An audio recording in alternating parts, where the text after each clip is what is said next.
Hi there. My name is Rich. I use the he, him pronouns. You're watching my YouTube channel where I play amazing tabletop role-playing games with friends.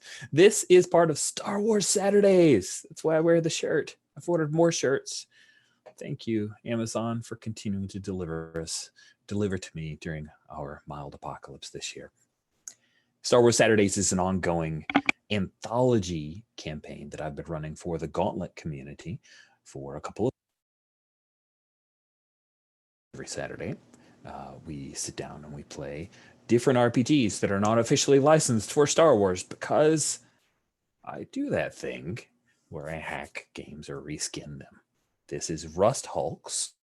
Rust Hulks recently had a successful Kickstarter and was published. You can get the PDF on DriveThruRPG. Sam Sorensen is the designer. Rust Hulks was originally designed for humans in a future working through the solar system, and you all worked on a freighter delivering things across spans to different things, working jobs, not just delivery. I kind of thought it was like The Expanse, except you're not at all part of the military or in the huge geopolitical sphere, although Sam says that Firefly is as much an influence as anything. I've reskinned this for Star Wars, but we're using the original playbooks, and a lot of that terminology we're just kind of narrow our eyes a little bit for some of the stuff that was created for just specific planet to planet, one solar system kind of thing. We're setting it in the Minos cluster. If you're like, what does that mean? It's a Star Wars place. There you go. You've got all you need. We are in the midst, we've just started with character creation and gotten to the point where we were introducing characters, and I thought, why not put that on air, mostly so I remember it later. By remember it, I mean watch the video and then I am reminded of it. But before we go any further, I just want to mention that we do have safety tools as part of this game. The safety tools we're using are lines and veils and the X card. So let me quickly go over the lines and veils and ask firsts that we have set up so far.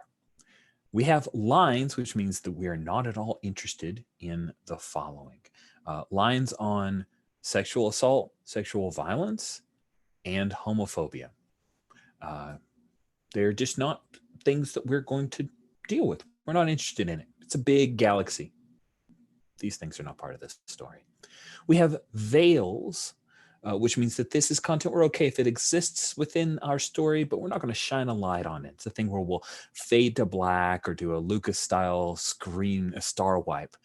And the veils are sexual content, which means, hey, if two people are going to hook up, we fade to black. Harm to children, a veil on that. Harm to animals, and martial law. So we don't want to really deal with those things in a like on-screen kind of thing. We're okay if it exists in the world. And then we have a number of ask first, which is good that we've indicated that ahead of time, because this is kind of a PG-13-ish game. This is very more Mandalorian than it is Return of the Jedi. If you thought of those as two polls that I just threw out there randomly. Ask first on torture, slavery, racism or speciesism, bullying, suicide, and betrayal. So that's an ask first. Means we're okay if this exists, but hey, if you're about to do a thing like, hey, I'm thinking right now it's when I screw you over, say it to the table. Like, hey, it feels like right now this might be the point where I cut and run and leave you hanging, which is kind of betrayal. Are you cool with that? And the player's like, I'm really not. And we just tried it another way. No problem. I really like that because I personally like sometimes I can get a little chafed when I get betrayed. So I appreciate that somebody stuck that in as an ask first. Now, layered on top of that, we have the X card. The X card is, I didn't realize that we were going to do so-and-so, but I'm super not into it. You just say, hey, Rich, I need the X card, make an X card symbol, drop it in the chat. However you need to communicate it, I will let you know that if I'm continuing on and I haven't seen it, any other player can say, hey, Rich, whoa, somebody need to X card a thing. We're going to stop. I will ask for clarity if it's not immediately obvious what the thing has been X-carded, and then we will excise it from our play. We've got 5 really beautiful brains here. We will come up with some other thing that will happen, and we'll continue on. I have never felt a game impeded by X card, and I like that we have that safety tool there for your pleasure. And of course, we have just like the gauntlet, open door, which means you're adults. I assume you're here to have fun. And if the adult thing comes up and you've got to deal with it or whatever, you need to go, got to check out, whatever. If you can give me a heads up, awesome. The door's open. I'm assuming that you'll come back unless you say otherwise, but I'm going to continue on with the game, and no harm, no foul. We will take a break at about the midpoint, which, looking at time, you've got, like 40-ish minutes. But if you do need a break before then, just like BRB and go do that thing. It's cool. Nature calls. Those are our safety tools. And then there's cats. I always fill it out and I never actually say it aloud, but the concept of this game is Rust Hulk's a tabletop role-playing game about space truckers in a grimy science fiction future. The aim here is that you guys will be playing in the crew of a large, not derelict, what the hell? Large decrepit, I think is what I wanted to say. That's a different word, a different connotation. Words mean things. Large decrepit spaceship. You're flying around the galaxy, picking up jobs, earning credits, scraping through hulks, improving your skills, and expanding your ship. The tone is workaday in the setting of a space opera with a bent towards tension and relationship drama. And in this game, for subject matter, I'd like to explore life on the fringes, how people, not just humans, but how people who aren't on the richer industrialized worlds, how they get by. So that's me talking a whole lot. Let's circle back because I had asked our player, Steven, to do a quick intro. And now I'm going to ask Steven to do it all over again because I did not plan ahead and start recording then. So Steven, you have the floor. Introduce yourself and tell us again about your character. Hi, my name's Steven. I use the he, him pronouns. I'll be playing Celis de Hast, who uses the she, her pronouns. Celis is covered from head to toe in cobbled together armor and like an old, it looks like an old spacer, clothing. And there's like bands strapped on with little bits of different things that she can get a hold of. She doesn't take this armor off very often. So there's a lot of questions about, is she human? Is she another species? Is she, what's underneath the armor? She appears female. She has nimble fingers, a shapely body, and underneath the helmet there's a slit in it, and you can see like yellow light shining on humanish eyes. So she looks completely human through what you can see in the little slit. That yellowish light is probably coming from some kind of heads-up display inside the helmet or something like that. I'm playing the runner playbook, so I get contacts, plus I get a few other moves. The moves that we've seen her use before are things like tucked away for later, where I can pull out some item someone needs, do some illegal stuff well. So I get a +1 ongoing whenever someone asks me to do something illegal, and ask questions later, which is during a conversation, I can size people up and maybe do automatic harm to them if violence strikes out. Very cool. All right. Thank you so much, Steven. Michael, you're up. Hi, I'm Mike. I use he, him pronouns, and today I will be playing Gorty the Hutt. Gorty is an envoy in this game, which means that he will be making a lot of small talk, so to speak. I think that Gorty feels pretty comfortable in both fancier settings as well as talking with people out on the street.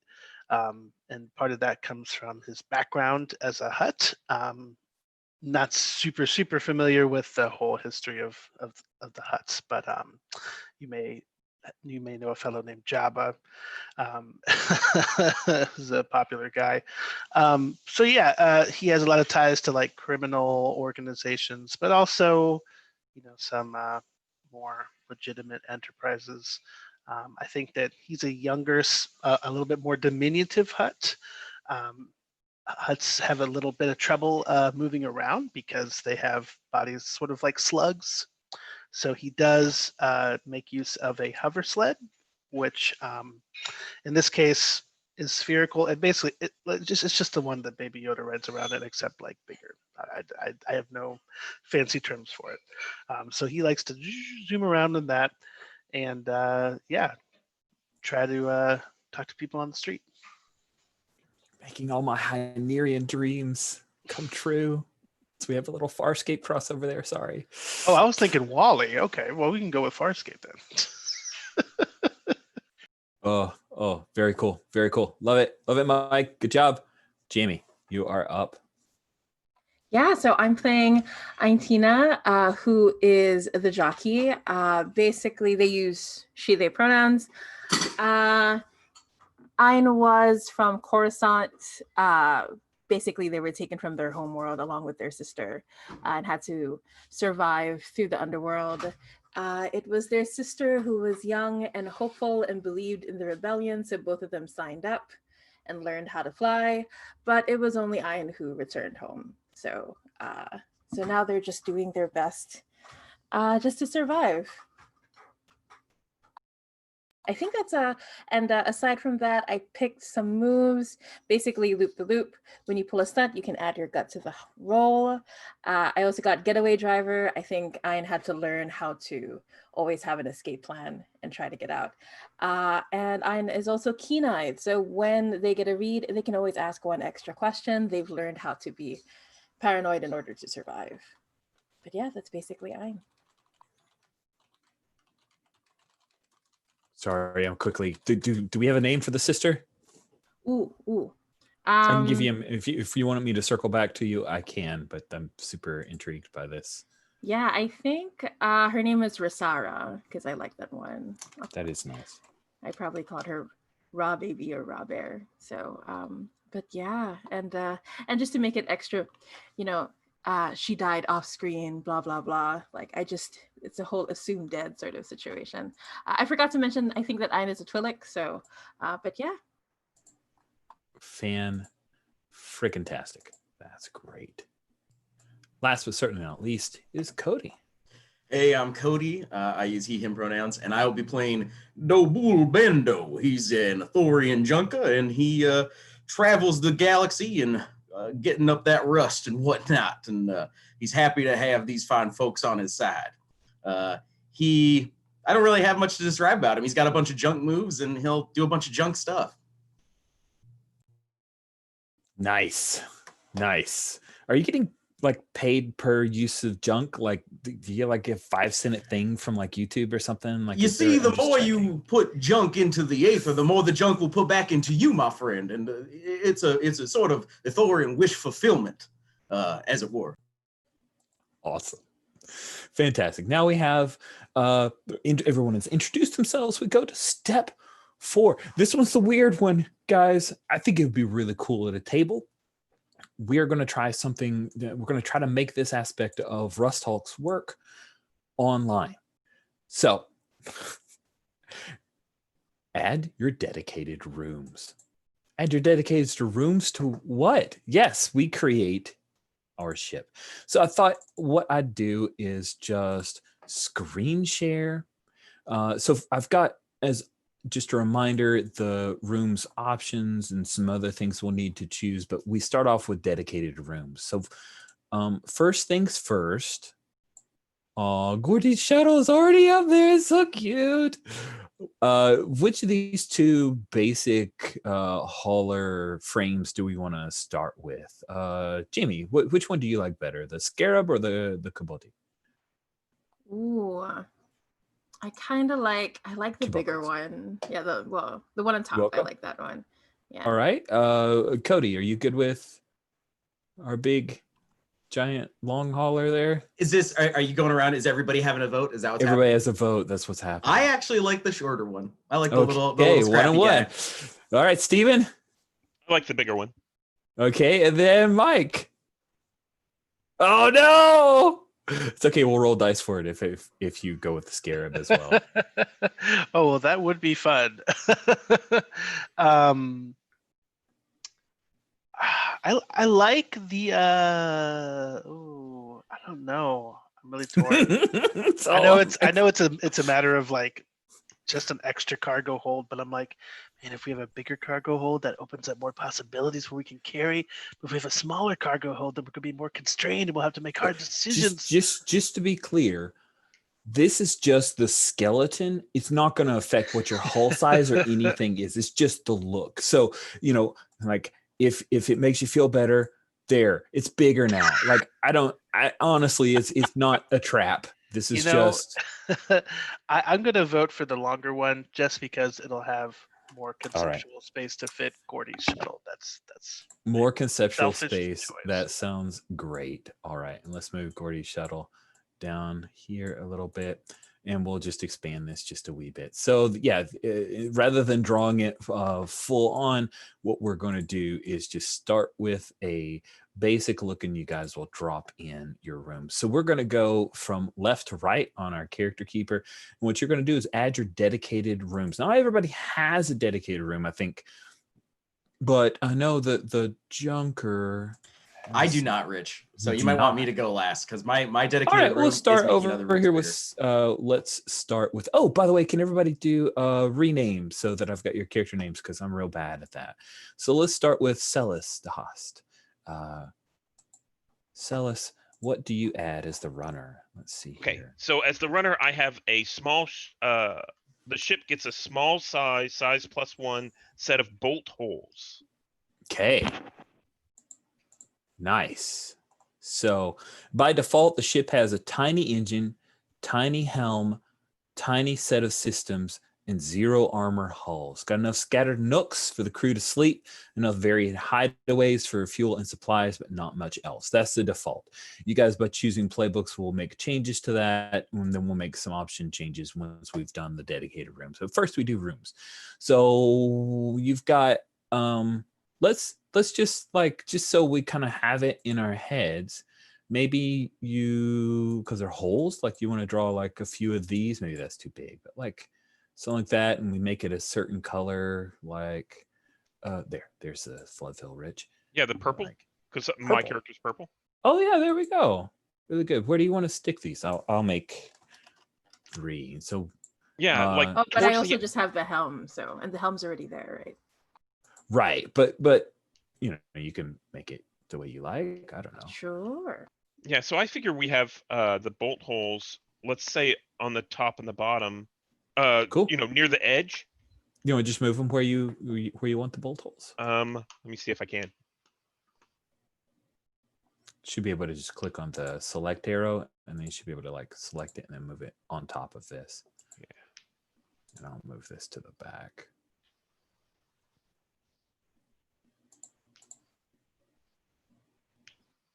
I'm sorry. Where are we looking? Oh, Is it on your? well, I'm screen sharing, but like Yeah. it should be on the thing. It should be shared with you. But you know what? Don't worry about it. So you said top and bottom. Yeah. If you can go in later and move it around to where you like, that's cool. Do these, like maybe one back by the engines, one up Yep. near here, and another one there. Just move them where. Oh, Okay. move 'em where you like. We'll just get it started. Thank you. Next will be Gorty, who has the shuttle. So we've already got that. Your shuttle. Where do you think it normally docks? Like where? I imagine the shuttle is docked on the ship somewhere, attached to Yeah. it. So how do I you? really like to imagine that the shuttle is like integrated into this ship's design so that like it looks like it's attached, and then when it detaches, like part of the ship like flies off of it, kind of. You know how Mhm. I'm saying? Like a Lego almost, right? So with that big like dorsal fin, I'm thinking maybe it's like towards the back of the ship, like on the top, and there's probably like a little like ladder that like you can climb up into it. Oh, okay. So you're thinking that the shuttle is on top, so dorsal fin. I got you. So like it Right. would be up on top. It's one of those, almost like the shuttle, like the old NASA shuttle type deal. Yeah. Gotcha. Okay, cool. So good. All right. And then dedicated room for our jockey is of course, we already mentioned, Yeah, I took a closer look, and there are a few extras. I guess we Good. can go over the stat increases later, right? But so basically, the hull increases by 2. The ship gains a small cargo hold. So I think it makes sense to put that cargo hold. Can we say it's kind of like a smuggler situation where it's like hidden? I think I can. Like, let me go to that. I did the thing where I tried to use the screen share to move I've stuff. done that. Yeah. Whoops. My bad. I'm just going to put in a shape for where I think it is. Okay.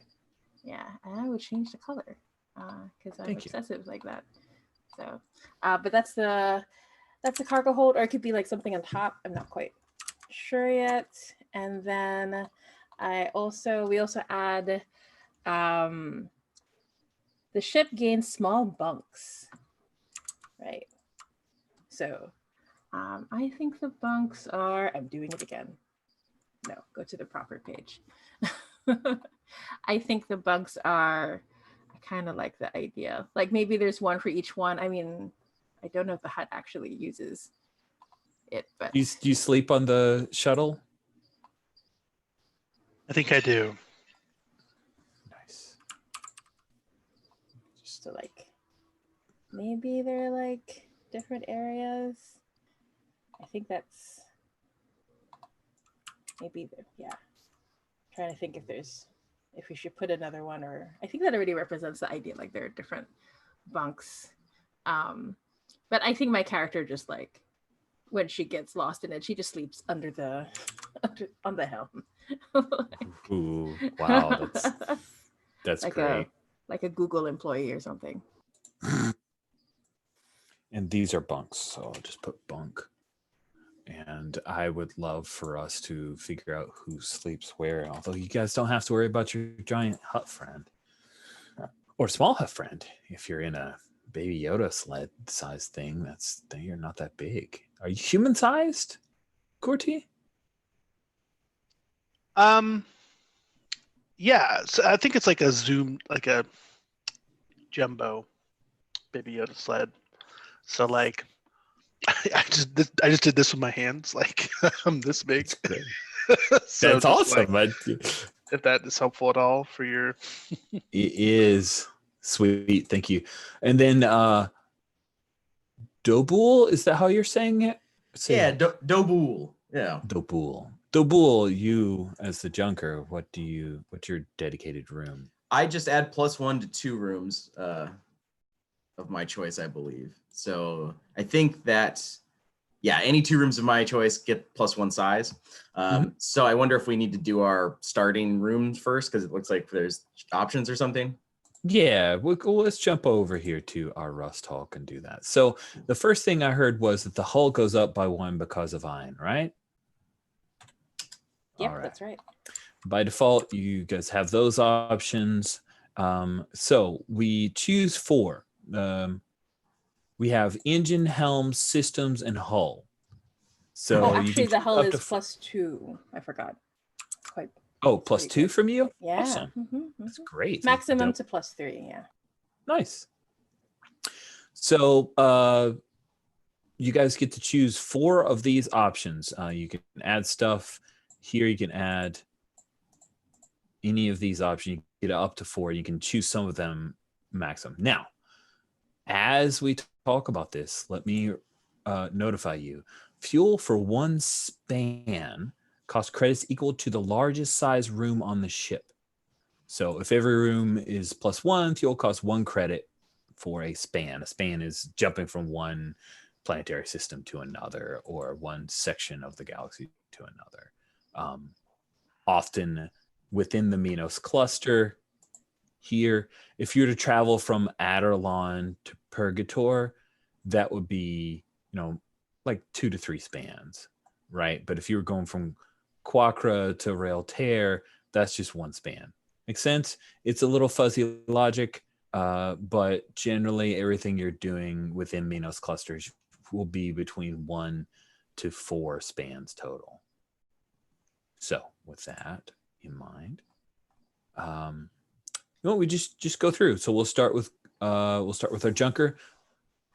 Double? Yeah. What would you like to I'd like to choose. I think we gotta have a great cargo hold. Otherwise, what are we gonna do with all our sweet junk? So yeah, I'm gonna mark cargo hold.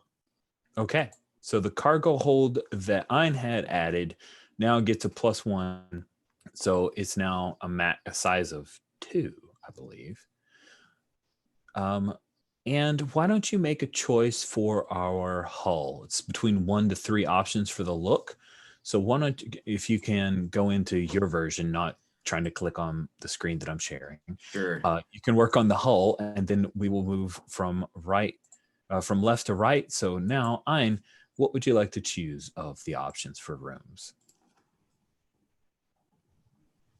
Options for rooms. Let's see. Yeah, engine gets +1, helm gets +1 size. You can get armor. Those things. I like the idea.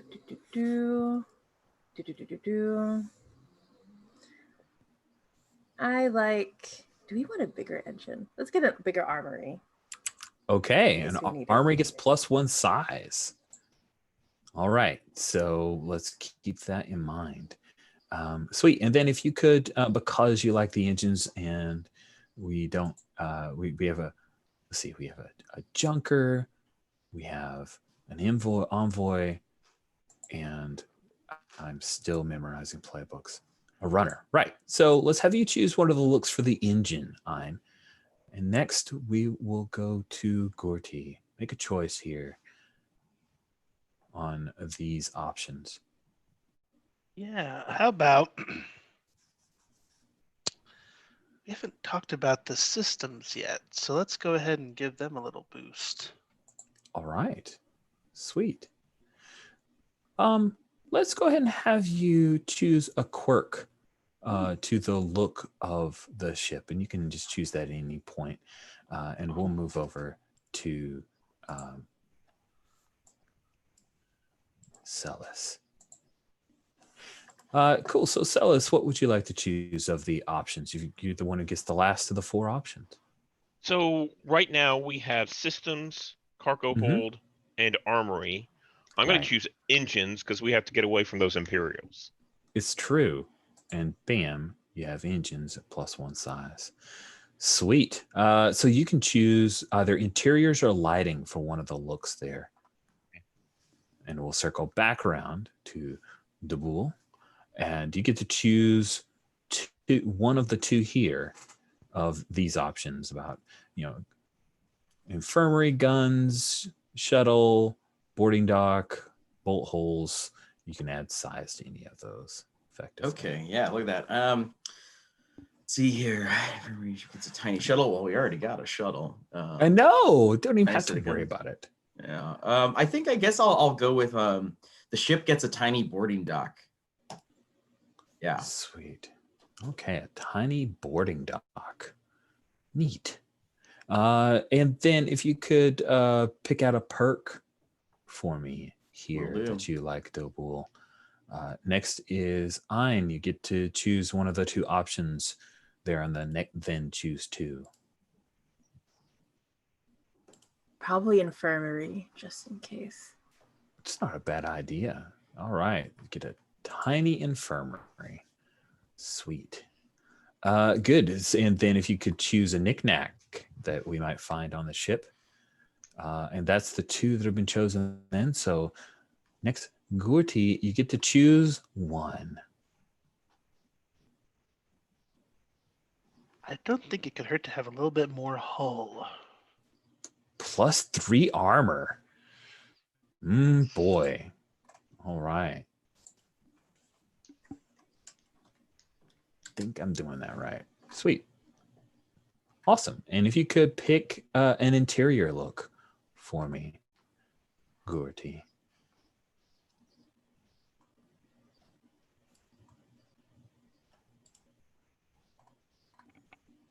Okay, so let's circle back around. So the engine has +1 size. So I'm just going to stick that in these rooms in here. Engine is a +1. And our helm is at a +0. And our systems are at a +1. Our hull is at a 5, right? Well, no, I don't think the size went up when it gets the armor, so I may actually drop the hull back down, but it gets armor of armor.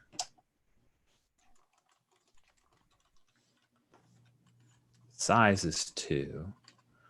And we see we have a cargo hold, which was 1. When you added cargo hold, Ein, for your dedicated room, it was Oh, yeah. Let me check. size 1. Yeah, so that would be Yes. going up to 2. Okay, so your cargo hold. And we have shuttle. We won't worry about that. We have bunks. The shuttle does have a size of 1 if it comes into play. But yeah. Okay. Yeah, that's good to know. Your shuttle does not have the capability to cross spans, right? If I remember correctly. So it doesn't have a hyperdrive. It's kind of the Star Wars version of that in my head. All right, bunks. Let's see. Armory. I think, didn't we add an armory because of our junker? No, we didn't. No, right? I think some people added their +1s before we did this. So I think the armory originally came from Jammy selecting it. I think that's where it came from the 2 start. Armory. Right. Okay, so it's a +1 then. Awesome. Thank you. Shuttle. Good. So we have the helm of 0. Everything else is 1 to 3, and that hull armor, that one I'm going to look that up in a bit. Cargo hold of 2. So it looks like our rooms all told, the highest room is hull and cargo hold at 2. So when you guys fly spans, it's going to cost 2 credits per span. Make sense? So, Rich, I have a favor to ask. Yeah. I would like to choose an additional quirk, if you Go don't for it. mind. Yeah, you got one few things. Yeah. Why don't you choose a couple of any of the looks that you like? Because you got one less choice. So I saw under quirk you can have a ship's cat. Oh, I changed it to pet, but yes, you totally have a pet if that's what you want. Let's do something like that because we have a vermin infestation, and I think they're always chasing stuff around. Oh, that's crazy. So And like a loaf cat? Yeah, so I Googled Star Wars cat, and a loaf cat came up. There's also a loaf wolf if you'd prefer. No, loaf wolves are terrifying. Yeah. Loaf cat's good. Okay. What's a good name? We should name the cat.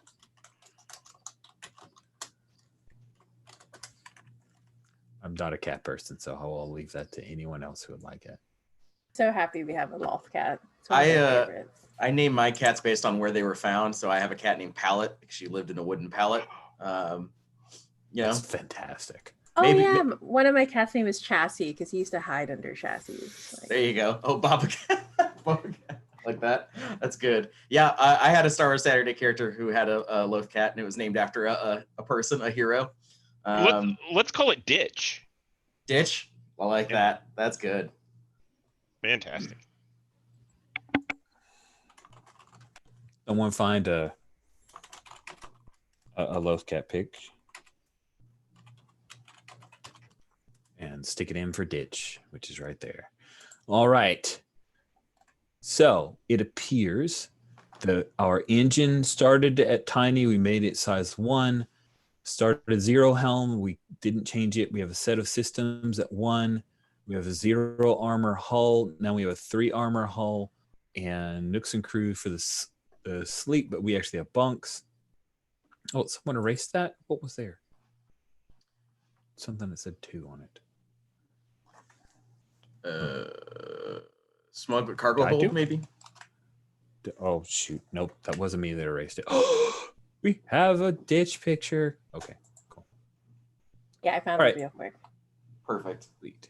Bunks, armory, shuttle. Good. Okay. Let's just double check here. So we've got bunks all around. Since we know that Gorty crashes on his shuttle, that means that Celis and Dabul and Ein, the 3 of you, need to pick one of the bunks there. And we need to stick the infirmary on here. Who chose the infirmary? You get to stick it. I did. Yeah. Sweet. So stick the Yeah. infirmary there. Sure. And while you're working on infirmary, I think we had somebody who chose armory. So who chose the armory? That was me too. Wow. I chose all these new handy dandy places. You get all the cool picks to add in. So good stuff. Rich, I think the thing that disappeared was the cargo holds. Makes sense. There you go. Thank you very much. Mhm. Good.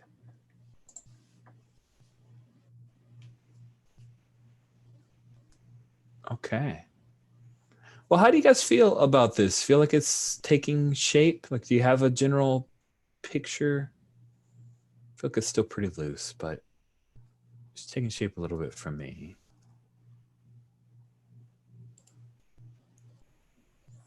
Okay. And I'm imagining that the engines kind of sit over the left and right. Got our infirmary, our armory. Where? Oh, here we go. Celis, where is the galley, or the place where the auto shelf and food prep area is? Stick that in there. So it's actually towards the front where that table is with like the chairs around it. You see that? Yeah, totally makes sense. Yeah. Awesome. So let's just stick a text box. Change that font to where it's actually visible.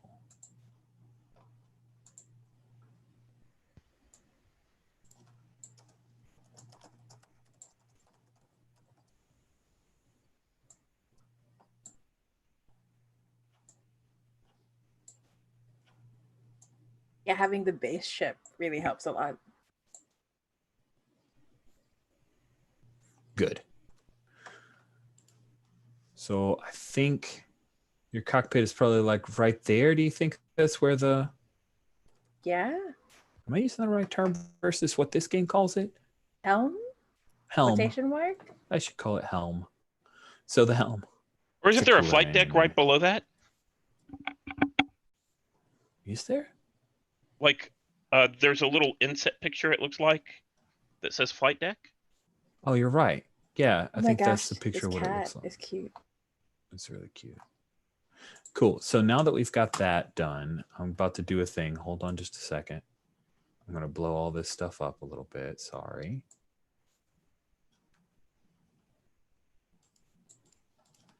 All right. Now we're cooking with gas. Sweet. All right. Oh, it's a cute cat. I'm actually going to shrink the... Okay. What else do we need? What else does the ship need? We can always add stuff in later, but Let's talk about names. Yeah, the hard one. So fantasy name of name the ship? generators. Yeah, the name of the ship. The fantasy name generator actually has a list of Star Wars ship names. What? Oh, what? Spaceships. Yeah.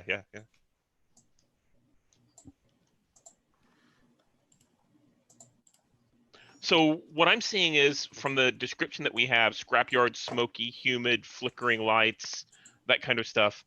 I'm seeing, I think maybe our ship has a nickname that has to do with it being, greasy and smoky, that, everyone else calls us.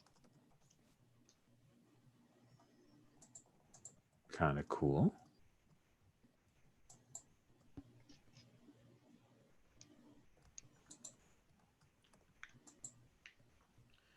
You want to have ideas that you want to throw out, or did you have a few that came from the... Maybe not a blot hole, Rich.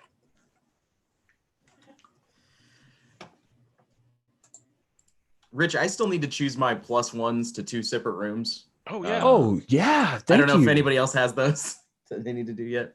No, I think you're the only one. So, and thank you for reminding me of that.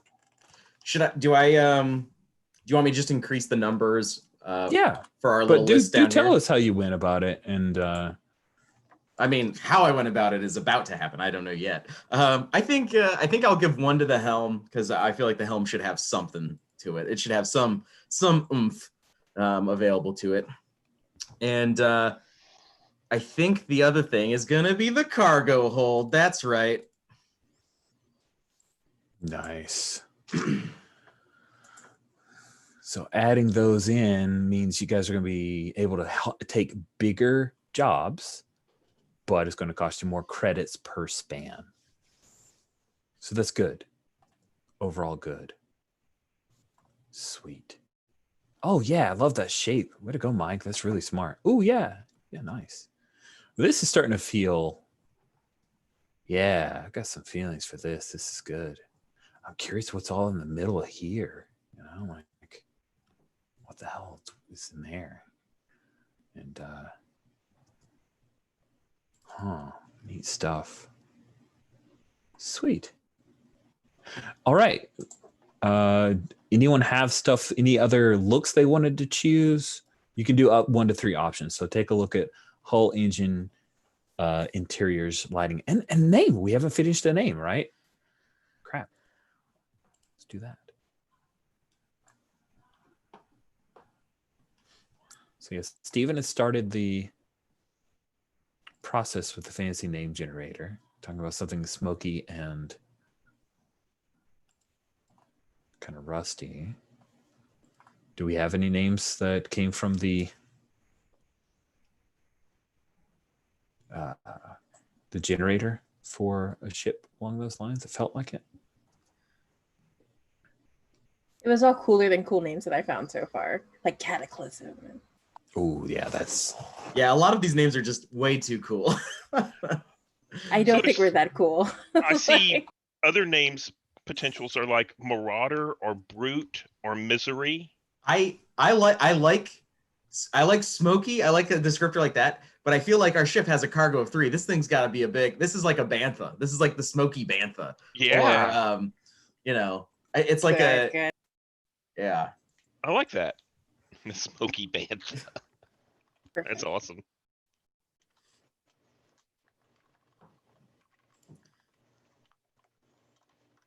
Smokey and the Bantha was my next thought, Mike.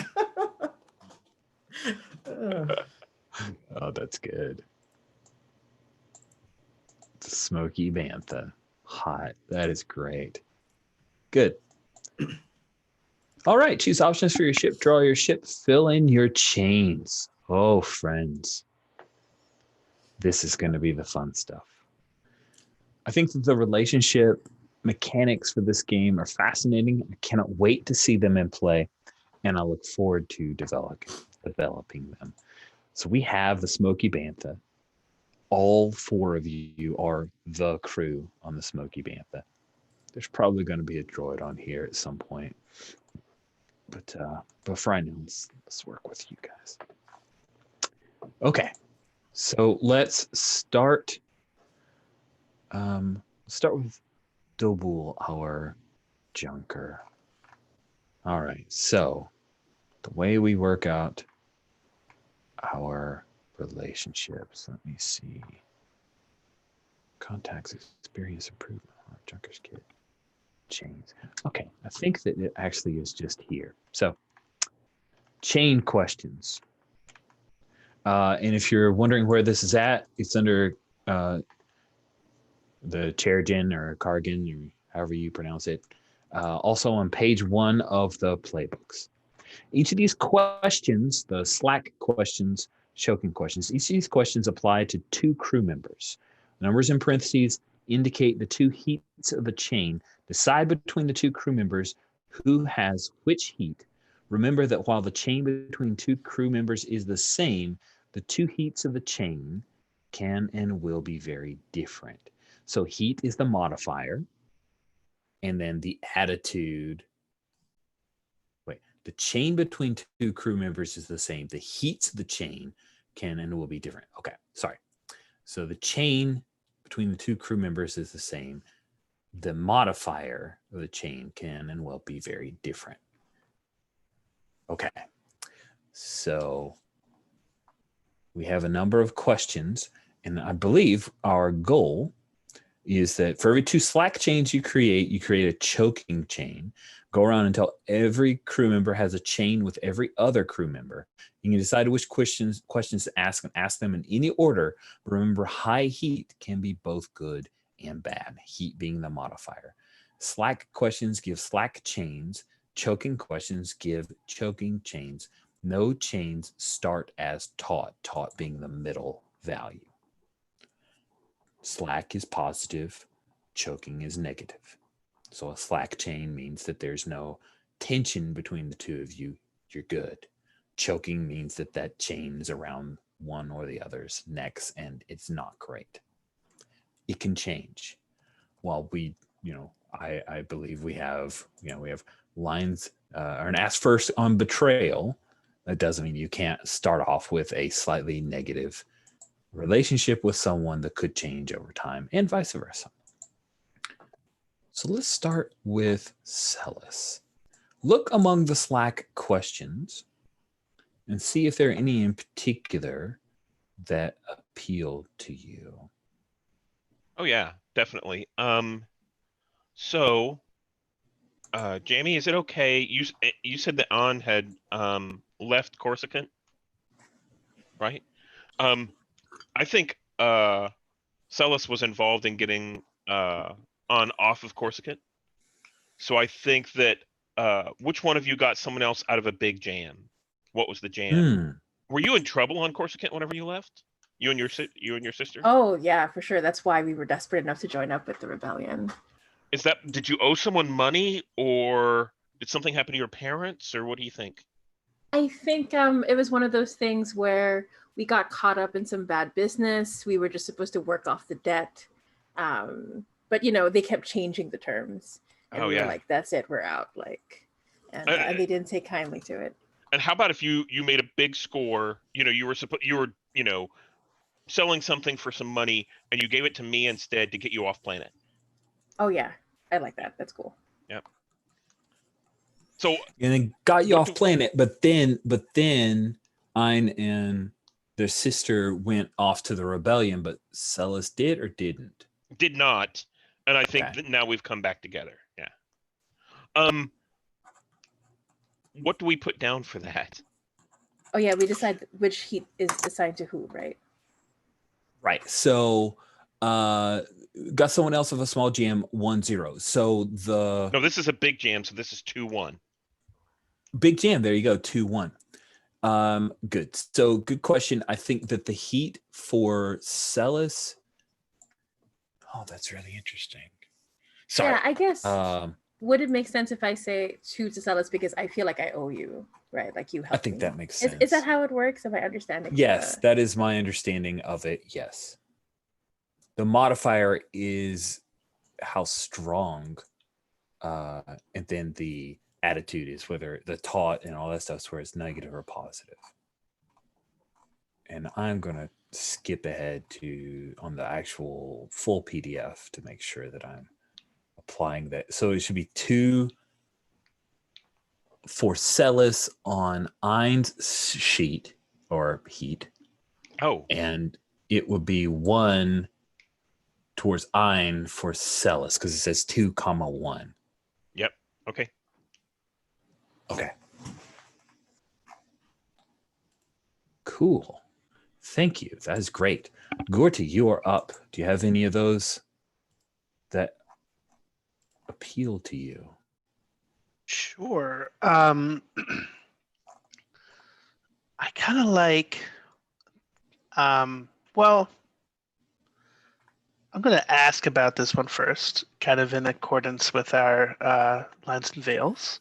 I kind of like this dynamic of which 2 of you bicker constantly. I think that could be a fun bit of dialogue, but that could also be a little friction over time. How do folks feel about constant bickering? Is that going to be fun or negative?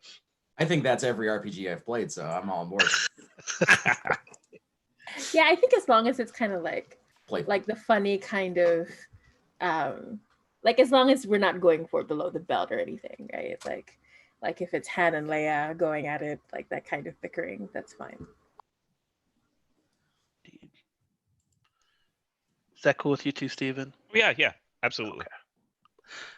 So is this asking this question, throwing this out into the ether, just saying which to bicker, or is this me volunteering to bicker with someone else? I think you're volunteering to bicker if you're Okay. good with that. Yeah, I think the way it's like meant to go, I think was like we ask each question as a group and then people jump in for it. But yeah, I think since you're choosing it, I think that makes sense, right? Well, it's a lot of Slack questions, and I didn't want people to like hold back or feel forced if I picked one from the top and they were Sure. like, the other one who's had each other's backs, I really like that one. So that's why I kind of left it more open. No, that makes sense. That's how you raise your hand, Steven. Were you volunteering to be my bicker mate? Sure, if you want. I mean, who do you want to bicker with? Well, Celis does seem very serious in some ways, so I think that would be fun. Awesome. I'm imagining Gordy being a little bit less serious, so that'd be a fun little dynamic for me. Fantastic.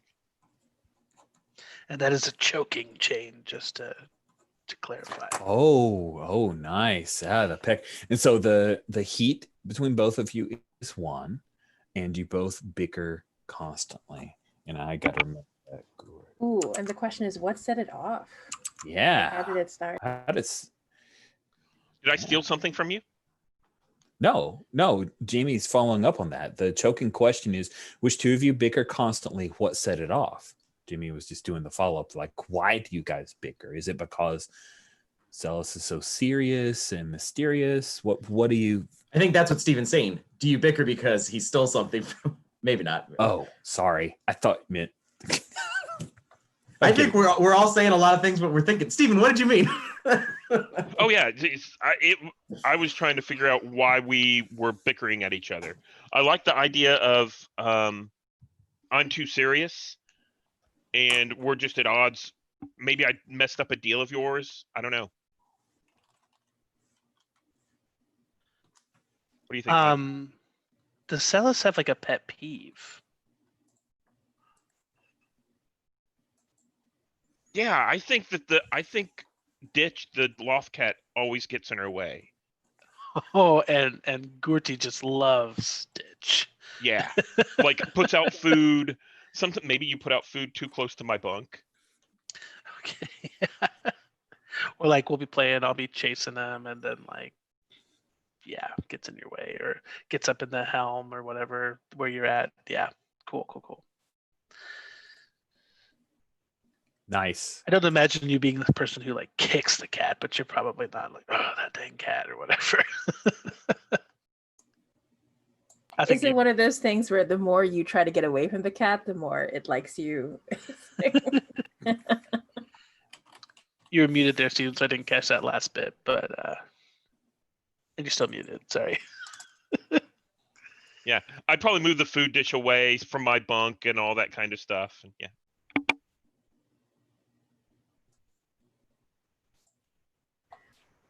Cool. Yeah, so is it my turn to choose? It is your turn, Jamie. Yeah. I know that I already have something going on with Celis, but I really like this question. I can never resist this kind. Which one of you has a crush on someone else for how long? So Celis, I think when you saved me, I was like, wow. I was just so starry-eyed. You were so cool. But yeah, I don't think I told you. I don't think I can tell you. Nice. Oh, wow. I can't wait to disappoint you. I know. That's why I chose you, Steven. So good. Yeah. Sweet. So that is a nice 2-0. Yeah. So I feel like we can say 2 is either the amount of crush or the amount of indifference. Like, but I kind of like. No, it's going to start off as Slack. Okay. And so it's additive. So you've got the question already where you had I see. you just add to it. So nice, makes sense. Okay, I'll add 2, so I have a 4. It only goes up to 3, so we'll just say Oh. that it maxes out at +3. Sure, got it. But it does nothing to Celis's relationship to Tina. Nothing at all, because she's unaware of Tina's feelings. That's fantastic. Dabul, you've got a Slack question. Yeah, I think I think which two of you have flown together for a while now? Where and when did you start? I feel like I've flown with Aang for a while. Does that feel right? I mean, you're the pilot of this old bird. Yeah, I think it makes sense. Yeah, go ahead. I was thinking like maybe this isn't our first crew, like we're the survivors from the last one. Oh, okay. Yeah, all right. So, the survivors. Oh, geez. Or maybe we just left them, like right. we're We've like, stuck around for longer. So we'll each have one. Where and when did you start? What do you think? When did we start this? Ooh, yeah, I think, yeah, because you're a junker. Like, I was trying to find a way what to do after leaving the rebellion. I think we helped each other figure out like what we can do, like how we can make a business out of this. Okay, yeah. Yeah. I like We it. check out junk planets together. Nice. I like that. Cool. So then you've been together for a while, flown together for a while. That's one. The heat is one between the two of you, and it is a Slack question. Awesome. Let's circle back to Celis and pick a Slack question. Can it be a choking question? It can be a choking question. For every 2 Slack chains you create a choking chain. So Gorty's already a step ahead, but you've got your 2 Slack, so it's a choking chain. Awesome. So I actually have 1 Slack and 1 choking. Right. Okay. So, which one of you steals from someone else? I think I steal from one of you.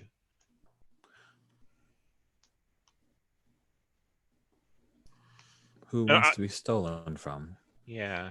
I feel like maybe you've stolen from Duboul. Perhaps there was something in his scrap or junk that you knew was particularly valuable, or maybe you just wanted it and you took it from his from one of his hauls. Yeah, that sounds fantastic. Yeah. Okay. And that's a choking 2-1. So that makes me a 2 and you a 1. I think that I'm not sure on this. Rich maybe can answer. As I say, it feels like maybe it can be determined by the slight. So it's like maybe if I know that you did this, it's a 2 for me, and you're less. You're like, I stole it. Who cares? So it's a 1. It doesn't bother you as much. But if I don't know it and you did it maliciously, maybe then that makes it a 2 for you. I'm not sure. How does? That's exactly how I would interpret it. And I'm looking at the book, and it's not really clear about assigning those. Okay. How it goes. Well, so in that case, I think that's a really logical way. In that case, why don't we say that you know that I stole something from you? Mm-hmm. Okay. Because at some point we were on a job and I pulled it out. And let's say, what would this be? Just some little gadget widget thing that you happen to need and couldn't find it back on the ship. Is it your favorite Hydra spanner? Perfect. Yes. Yeah. And I feel like Duboul's just he's not confrontational. He's just waiting for you to like fess up to the fact that you did it. And I don't care.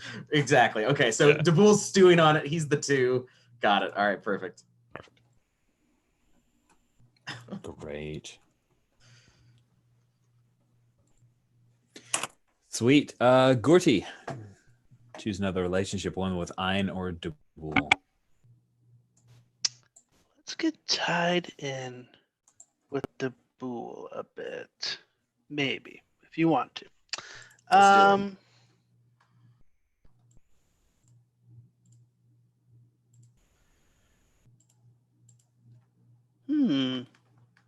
Ooh. Which 2 of you know each other's secrets? Ooh. Okay. Yeah, I like that. Well, that's 2 and 2 on the heat. It is a Slack question. Yeah. He seems so like upbeat, positive. Oh, just about the junk, baby. But there's something that junk is covering over. Well, it's also Slack, so maybe it's okay that we know each other's secrets. It's not like a dark. Yeah. I mean, it can be, I guess. It will. The mechanics will eventually have it go, darkish. It's a secret that you guys cover. You guys have cover for each other. So, yeah. What's a secret? It actually says, what's one secret? What's one of those secrets? I think a secret might be why Dabul is into scrapping in general. Maybe like his history with junk. He's often trying to find things of an interesting origin, and he sends them off to his cousin Doc Ondar. So maybe Gertie, you know that he's not just looking for scrap. He's interested in ancient stones and stuff like that. Ooh, you're trying to uncover some sort of past history or something, or like what is? Can you just spool that out a bit more for me? Like, yeah. I'm trying to think too. I mean, because this wasn't something I thought about before 5 seconds ago. I think maybe role it's playing. I'm trying to decide. Like, I don't know if Dabul particularly cares. Almost, he just knows that Doc Ondar likes to sell, these old crystals and gems and stuff that's like, oh, it looks like it's just a blue rock, but maybe it's a holocron and stuff like that. And maybe Dabul's not so much interested in that, but he's happy to send them to his cousin to sell rather than maybe find where they should belong, perhaps. Yeah. So I think maybe like we would typically split the loot, so to speak, and the proceeds, but you kind of like take skim a little bit of blue rock off the top if it Doc. Okay. Yeah, it's like, oh, we'll split all this, but I'm just gonna go ahead and take this thing. It's worth nothing to you guys, probably. I'll sell it somewhere. Right. But like wink, wink, wink. Okay. Yeah. Perhaps, Gertie, you're a Hutt. Maybe you have these connections to where you were also in the past were trying to sell the same thing, and it became a thing of like, you get this one, but I get the next one, or something like that. Sure. Oh, you guys are kind of running a scam on Celis and I'm because they're all like moon-eyed at each other. Nice. That's a good call. I think, first of all, that's great. Second of all, Dabul, let's say that your cousin, who you just created on the spot, is one of your contacts. Okay. Right?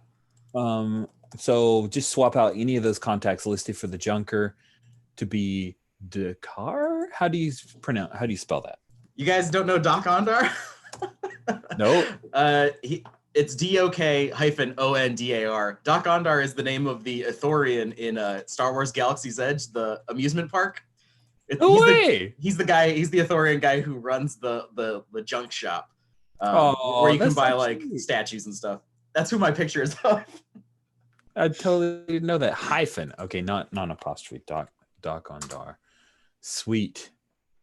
That's just great. I feel like I should change my character image now since this character exists. Let's see. Doc Ondar's Den of Antiquities, not Iniquities. That'd be very different. Sweet. That's great. Good. So very, very nice. You're looking for weird relics so that Doc Ondar, your cousin, can buy them off of you, I guess, right? You guys are buddies. Sweet. Let's circle back around. Celis, who do you not have a relationship with?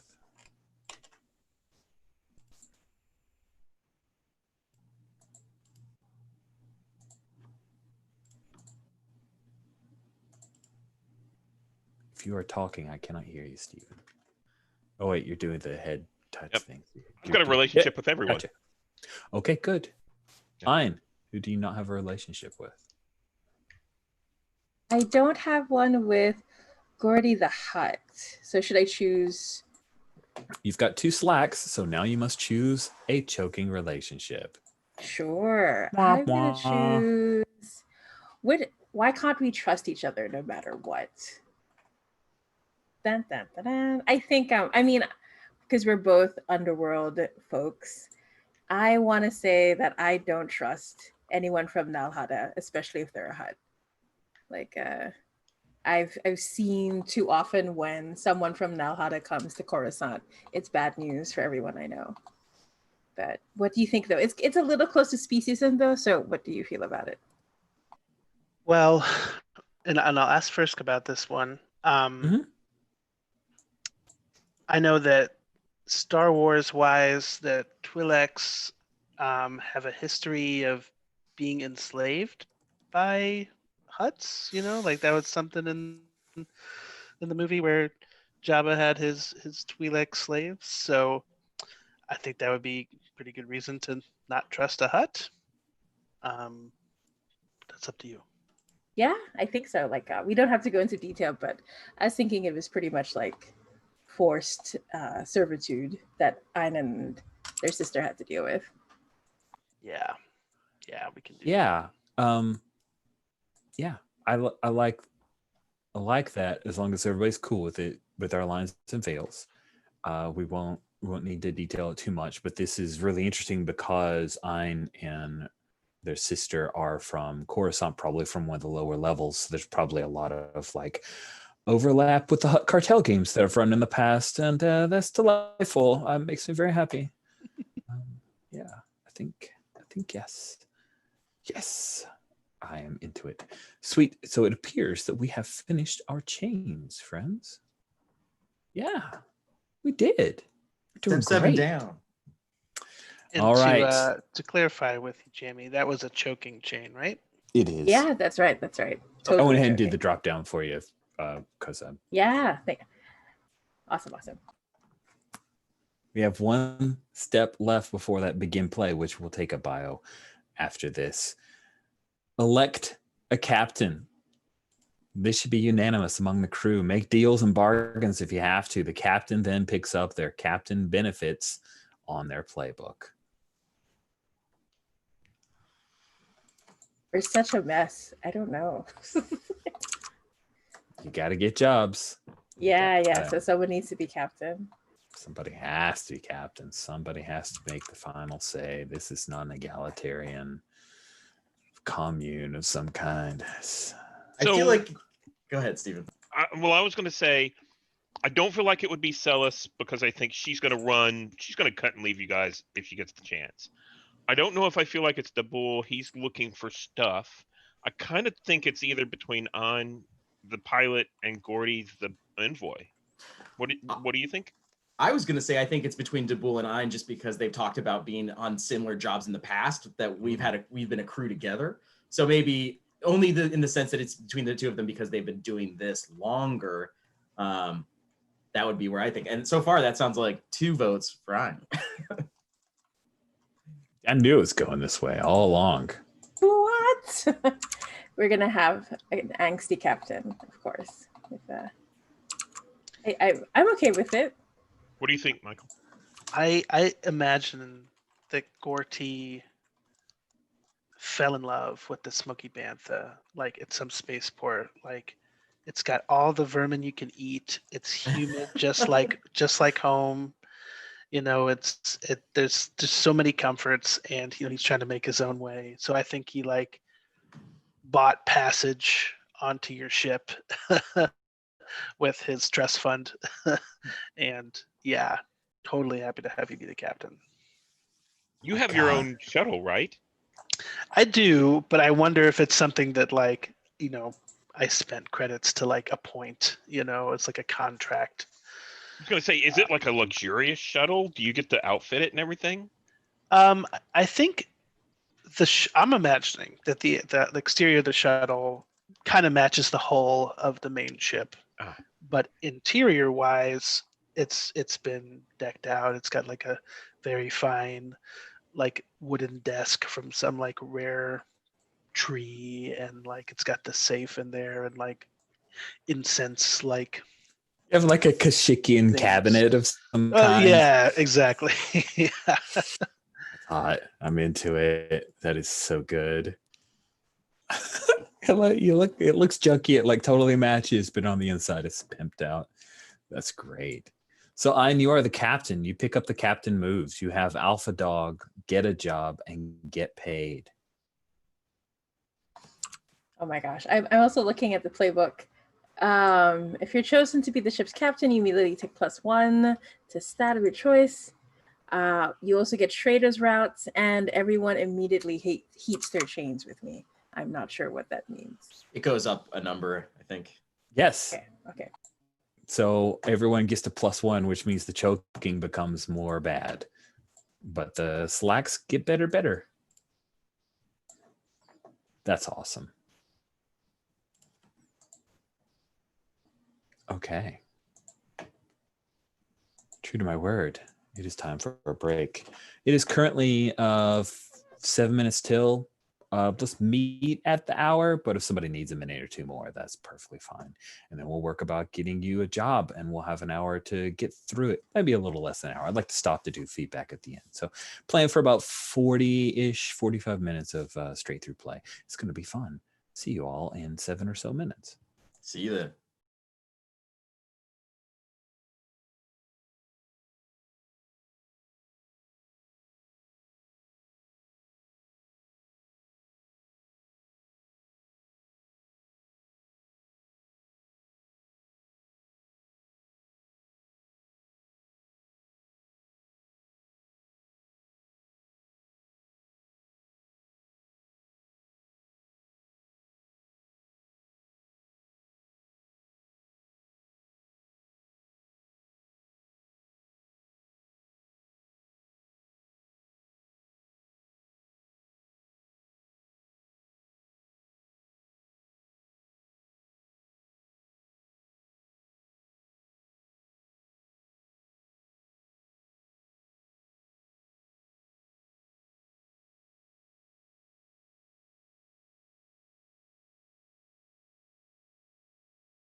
giant chihuahuas evidently decided to wake up my wife.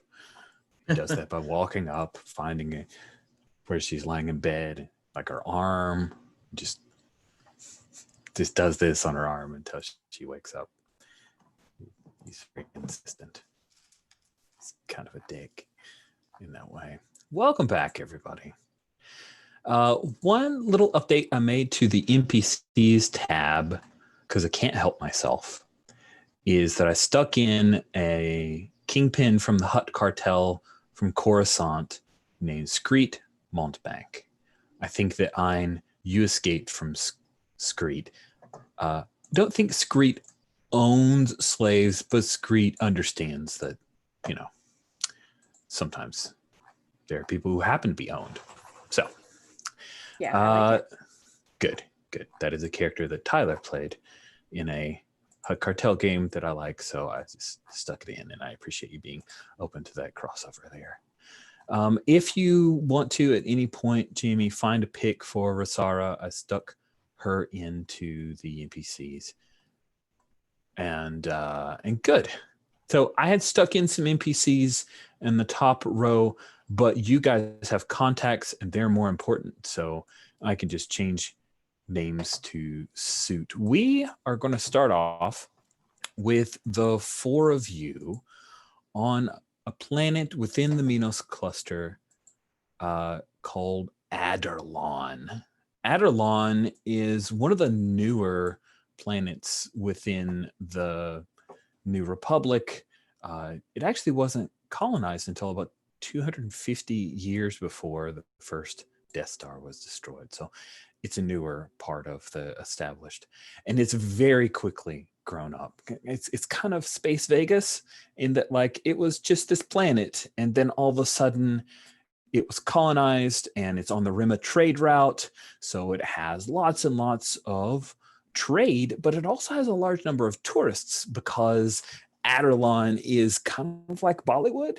Like, it is the place where holographic entertainment, there's several holo net studios that are located here, headquartered here, actually started here, established here. So there's a lot of folks who come here, kind of that get off of the space bus, trying to make your bones as an amazing actor or actress on some kind of holo vid thing, which of course then led to the seedier side of Adarlan, where there are people who just kind of washed out, or they got a little strung out on the wrong kind of things.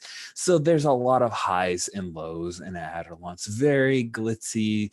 Everything from a tourist point of view is great. You stay in the right areas, and it's a great place to go and visit and enjoy yourself. You can even sit in as like a little studio member for some of the live HoloNet performances of some of the greatest stars that everyone would know.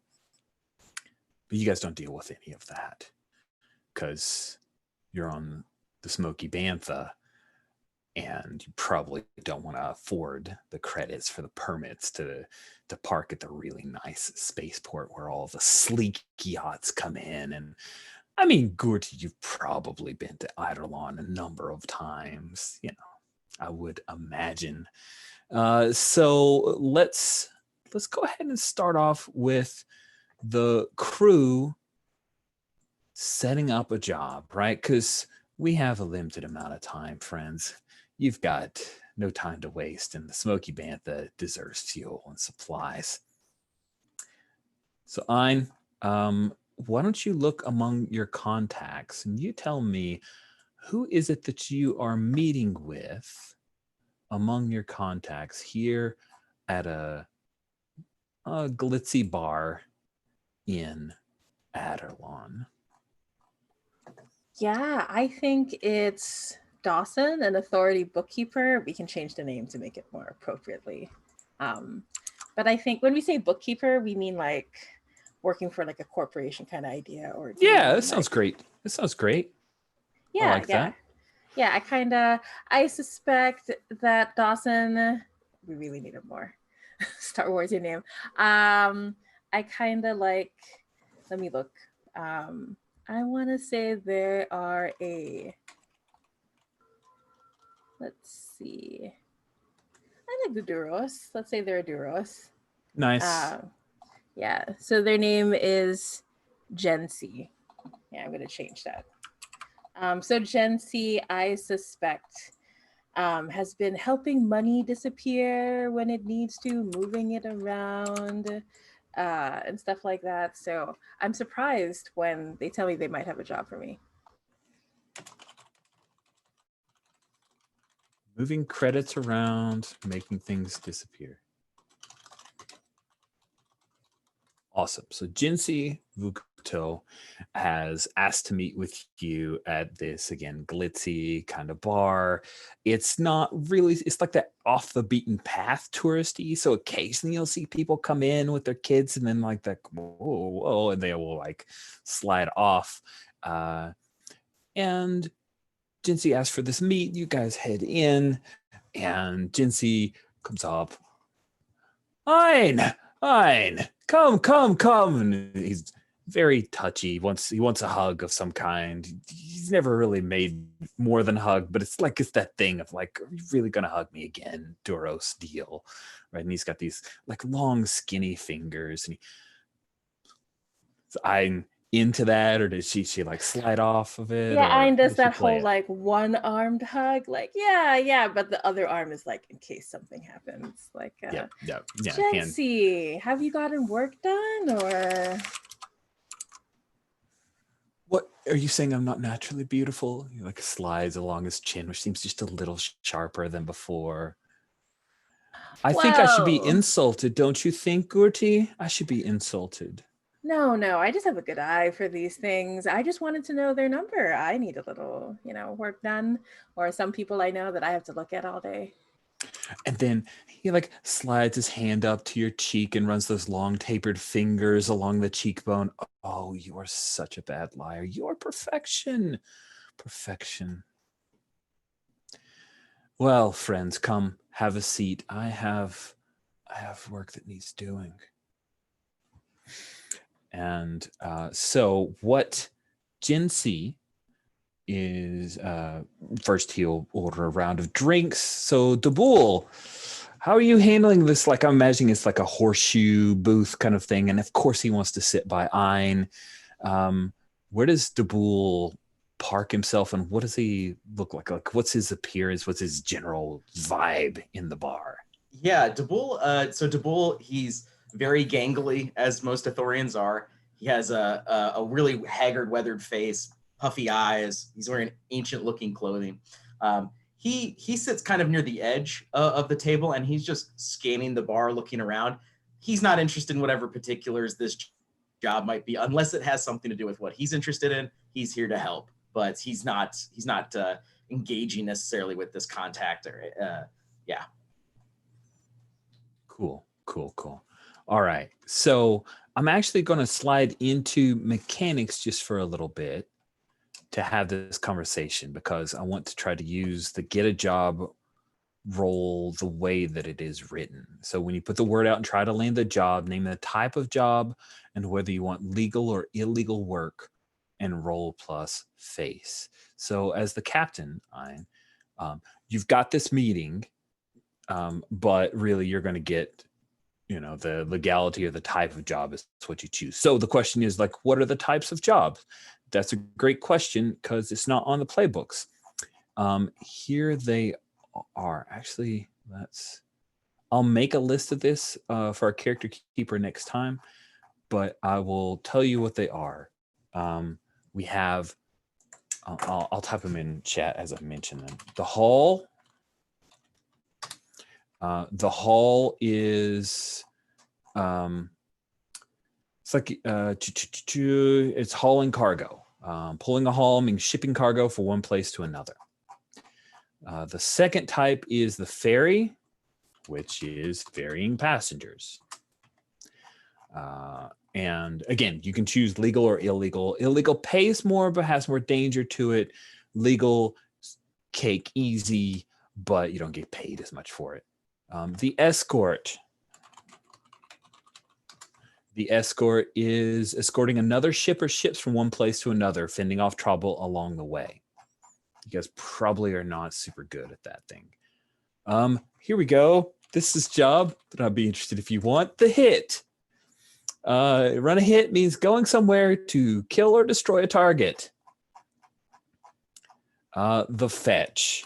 Gee, it's a fetch quest, guys. I think you know what that is. The fetch, do something, go somewhere, retrieve something. Fetch means the crew has to go to a specific location, acquire a certain object or person, then bring it somewhere. And that's it. Those are the job types. So, Captain, what job type? And then choose your legal or illegal. And then we'll jump back into the scene. Yeah, I mean, I think it would be funny if this bookkeeper asked us to take a hit on something just because it's funny. Is everyone okay with that though? Like just throwing us in there. Okay. We'll figure it out. Is this hit legal or illegal? Now, a hit can also be destroy a thing. So Right. So it doesn't have to be a person. I pull out my rocket launcher, like, yeah. You guys are so unsuited for this job. This is amazing. Like a hut with a rocket launcher is so hilarious. Yeah, so I think it is I can't resist. I'm gonna say illegal just because. Okay, an illegal hit. That is what you're hoping to get. You put out the word. Please roll plus face, and let's see how this goes. I don't think I actually put the. Did I put it? Yes, oh, yeah, I it's did. there. Yeah, The roll for your party link frequently is on pumped egret, right? Correct. Okay, so I got an 8. Got an 8. Yeah, so choose all right. one. Yep, you get the type of job you want. You get the legality you want. Yeah, I'll say we get the type of job. So it's still a hit, but not necessarily legal. Weird. Okay. Let's. Yeah, I've got an idea. Okay. Here we go. I'm so glad that you're free, Ein. You see, my corporation, we have certain contracts that need to be fulfilled and payments that need to be upkept. And luckily, you have none of those contracts with us. However, there are a number of nobles who were exiled on Eliad. The planet's not far from here, very close, very close. And these nobles were allowed to keep a great deal of their fortune. And as such, we offered lines of credit to these nobles. Then this little rebellion happened, and the new alliance to restore the Republic happened. And a number of the nobles invested those credits, which we wholeheartedly lended to them so they could upkeep their lifestyle. And they took those credits and they invested in helping to fund the rebellion.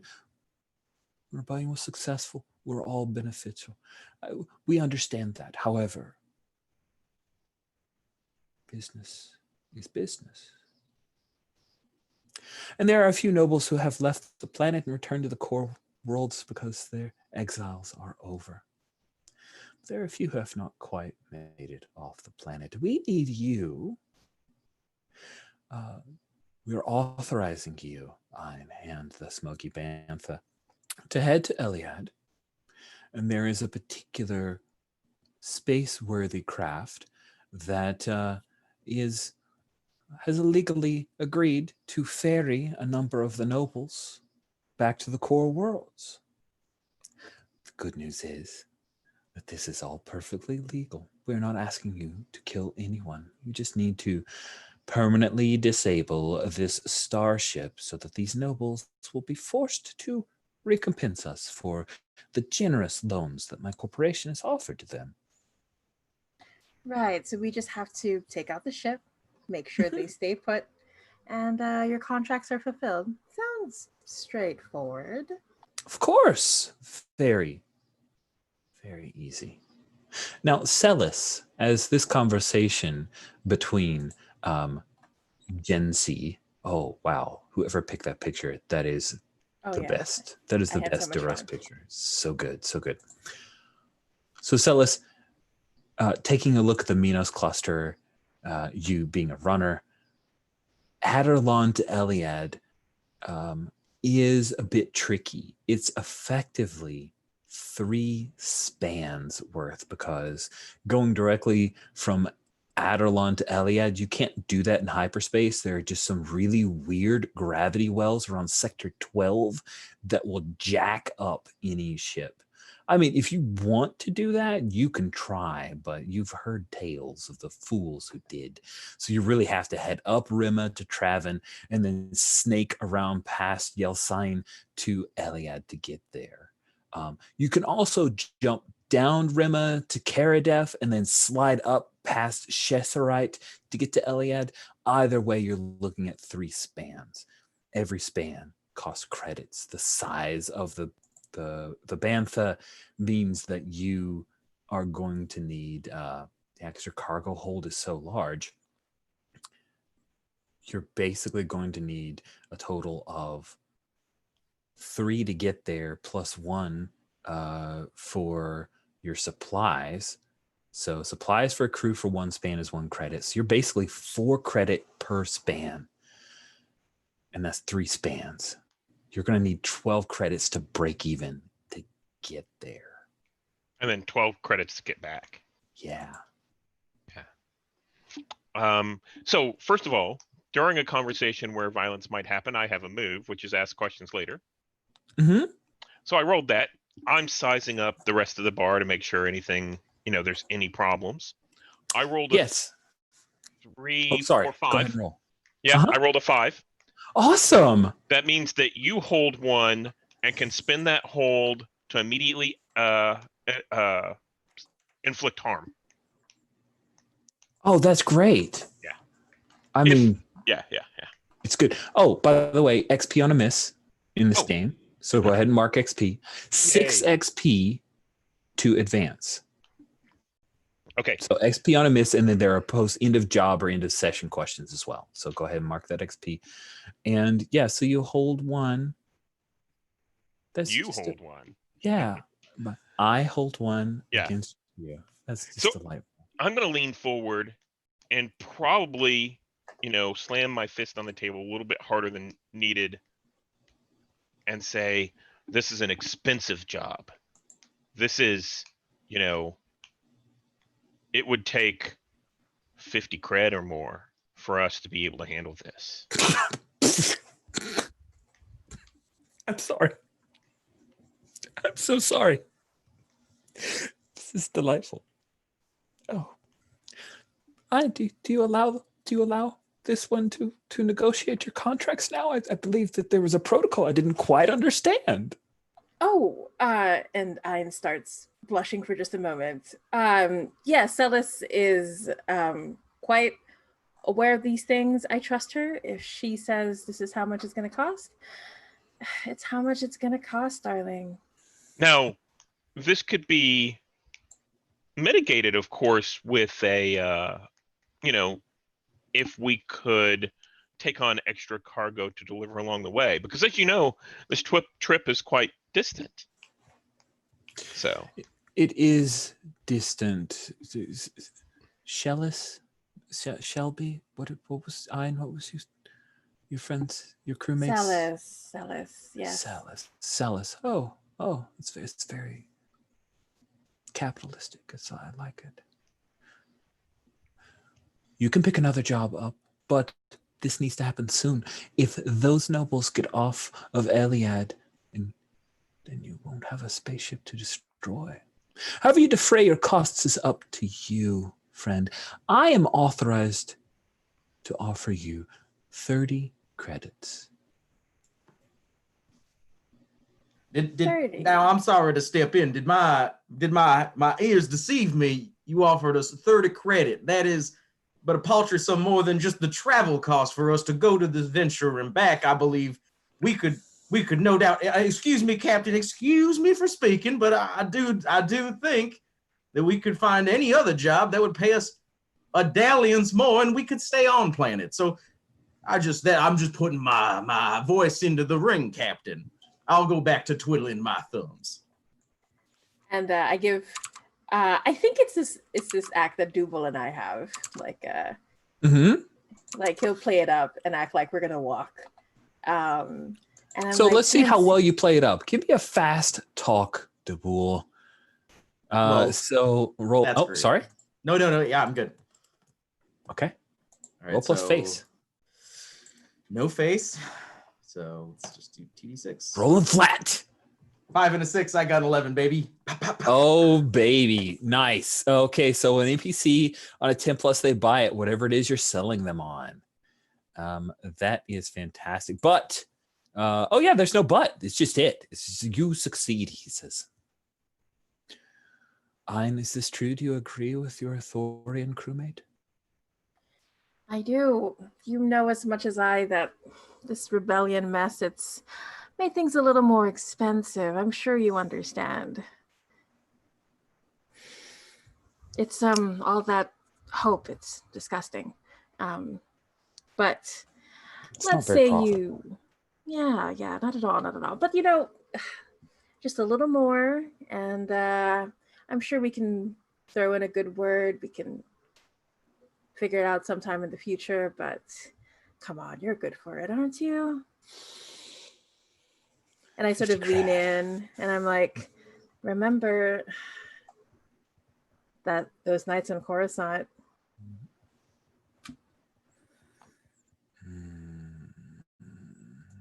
I can, if you can work within the time frame, I can ride her in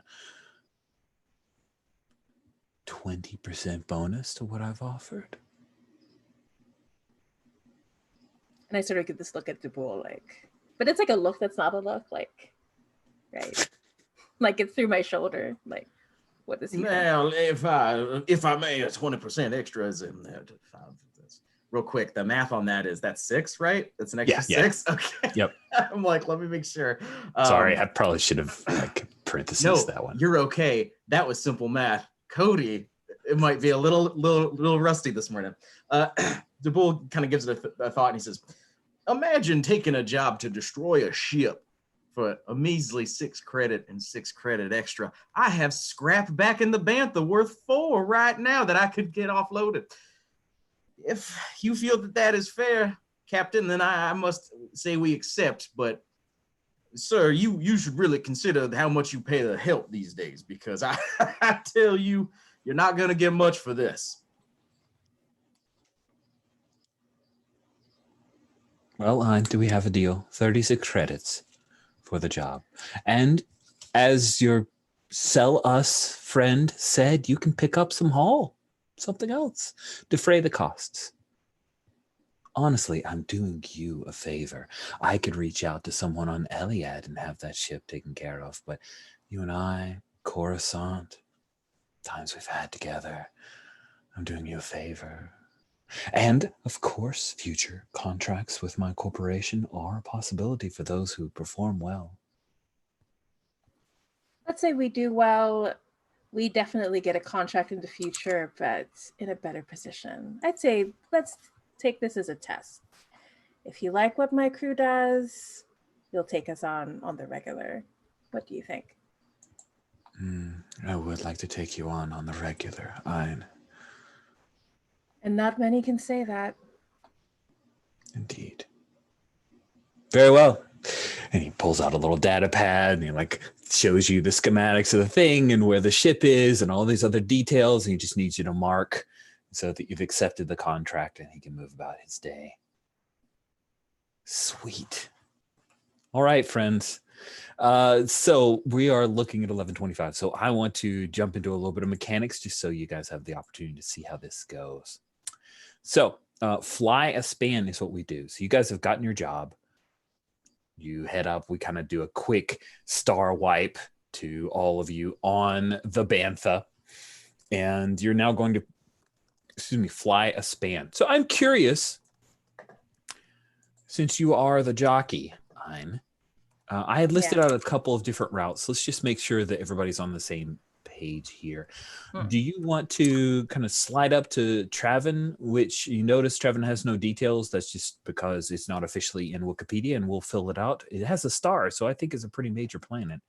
Do you want to head up that? That's a nice, easy span. You actually would get a +1 to that just because you're riding along the rim of trade route and headed to a major thoroughfare. Or do you want to take the route down to Karadef? Karadef also as yet undefined, because you have to get basically from the Adelon, which is in the center of Minos Cluster. And if you're on the Minos Cluster tab, it probably makes a little bit more sense. So Adelon to Eliad means you slide up the rim of trade route and around, or you slide down the rim of trade route and kind of dog leg turn and head back up through Chesserite. Chesserite, the reason I pointed out, it would be very easy to pick up a second job at Chesserite. I think we definitely need that second job. I don't want us to just break even. Okay. When you fly a span between 2 planets, you're going from Adelon to Karadef. When you fly a span between 2 planets, roll. For every span's worth of fuel and supplies you burn, add +1 to the roll.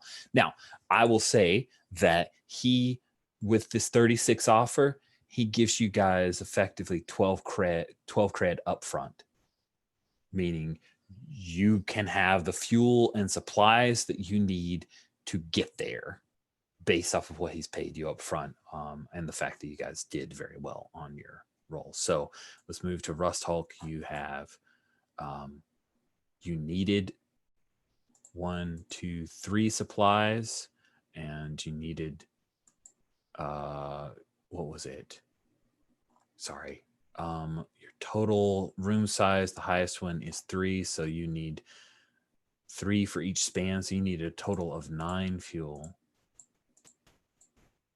I think I'm just clicking the checkboxes because it makes me happy. I love seeing the number go up. It's just dorky. Why does this make me so happy? It's dumb. So you've effectively spent 12 of the advanced creds getting fuel and supplies because it's a 1-for-1. Make sense? Yep.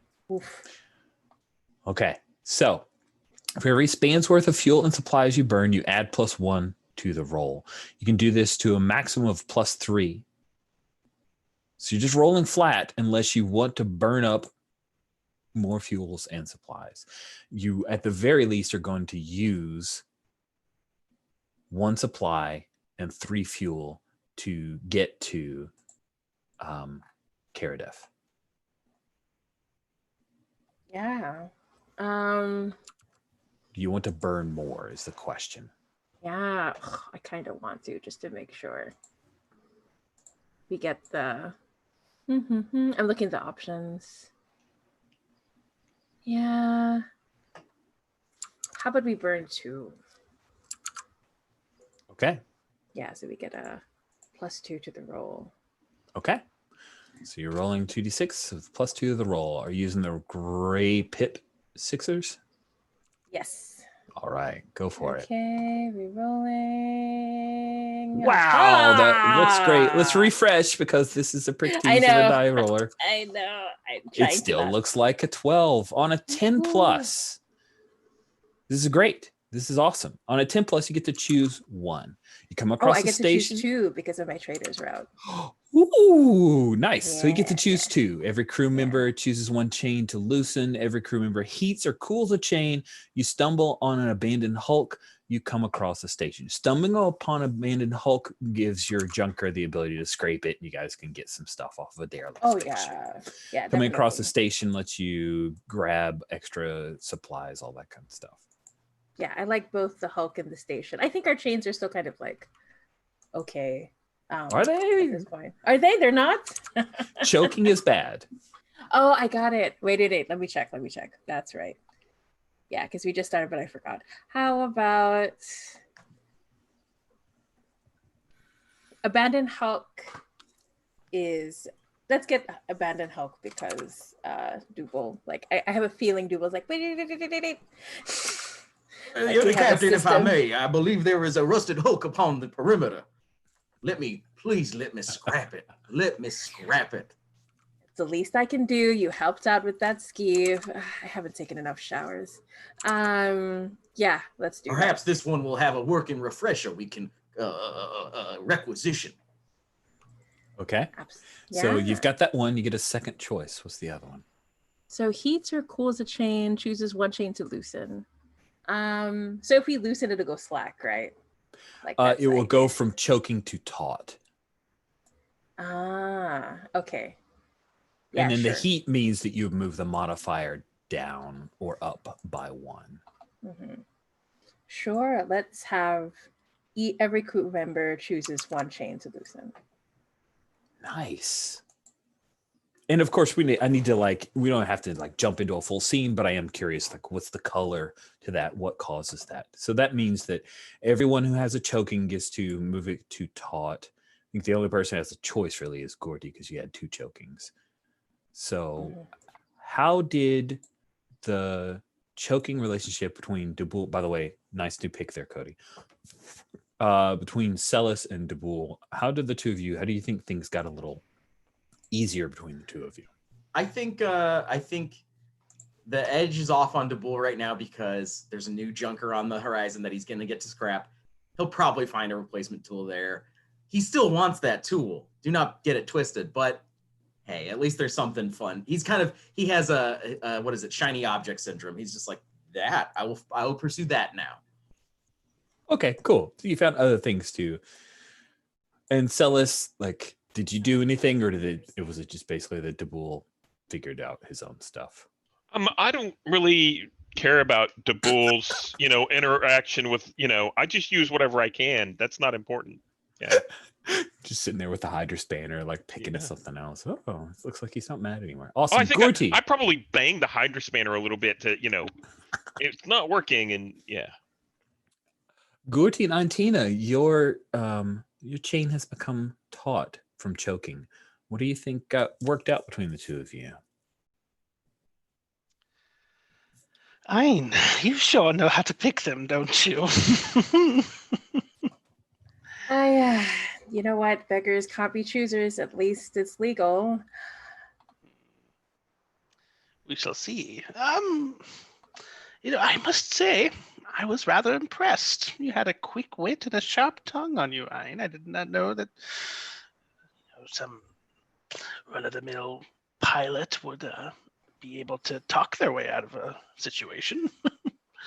Well, I had to learn how to do that when flying my way out of a situation didn't work. But it was mostly thanks to Celis and Deboul. The crew works well together. I can't take all the credit.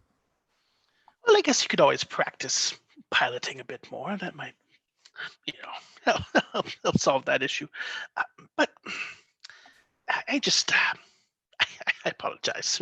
We have this energy between us, and it's lively. But I came here to truly compliment you. Well done. Oh, I didn't know you were capable. Do I have to pay you for that compliment, or? Well, I would certainly never turn down an offer for payment, but like you said, I'm just diversifying my skill set. Yeah. I feel like maybe learning some skills instead of depending on the rest of us could help you. But you know what? We're all here. We're all in it together. Everything's going well. How about I take out some of the good stuff? Let's share a drink for 5 minutes, and that's it. Very well.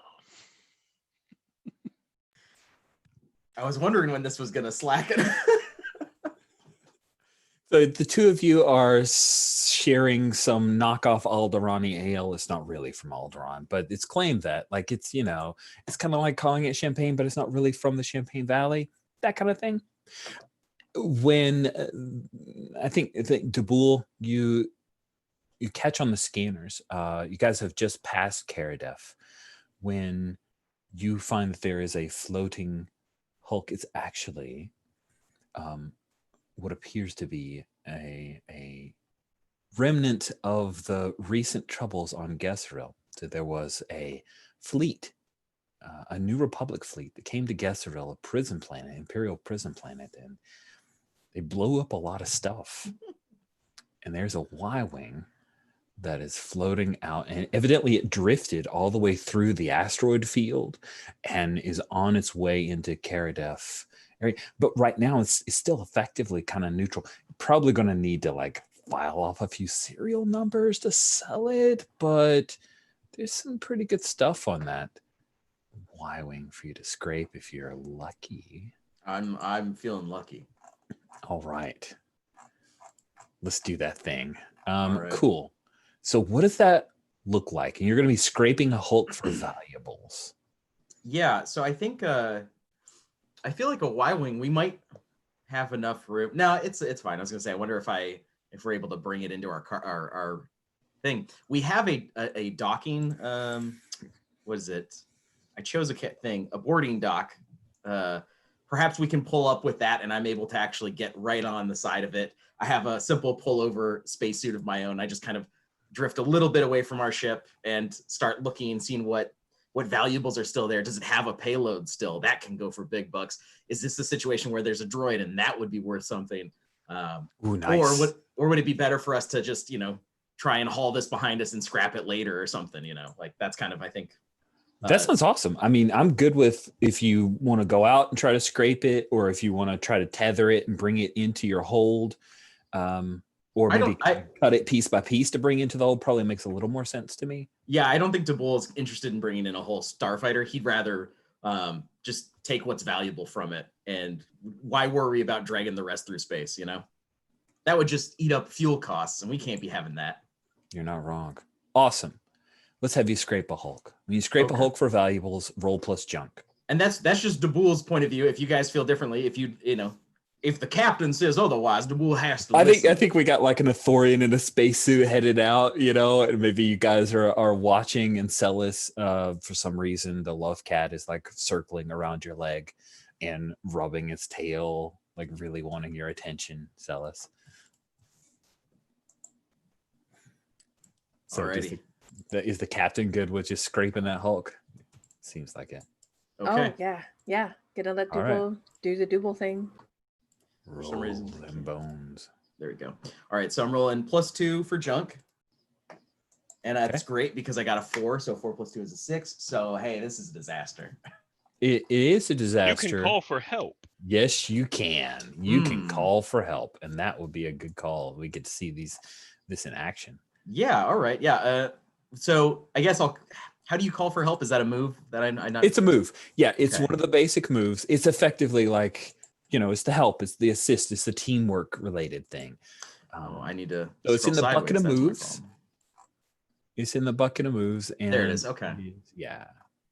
Yeah. I'll call for help. One of those. You know what? I'll call for help. Can I choose the crew member or? Yes. Just anybody. Okay. Really, it's like you call for help, and a crew member who isn't doing anything right now can come to help you. And I really feel like from the way we set up the situation, any of the three could potentially help you. Okay. So yeah, DeBull, he floats out to the Y-wing, and he's reaching for his tool belt, and that is when he realizes that he does need that tool. Now, Celis, I don't want to call you out over the comms necessarily, but I appear to be missing a tool from my kit. Without such a thing, junking will simply not do. Can you kindly come out here and deliver it to me? I must have simply forgotten it. So I think that Celis actually arrives earlier than he could have obviously she was already suited up and on her way, because she was like, I'm not going to let DeBull just take care of this, on his own, because there might be something valuable that he gets and doesn't tell us about. Oh, yeah, that makes sense. Looking at the moves, I choose how many pluses I add. Yep, you sure do.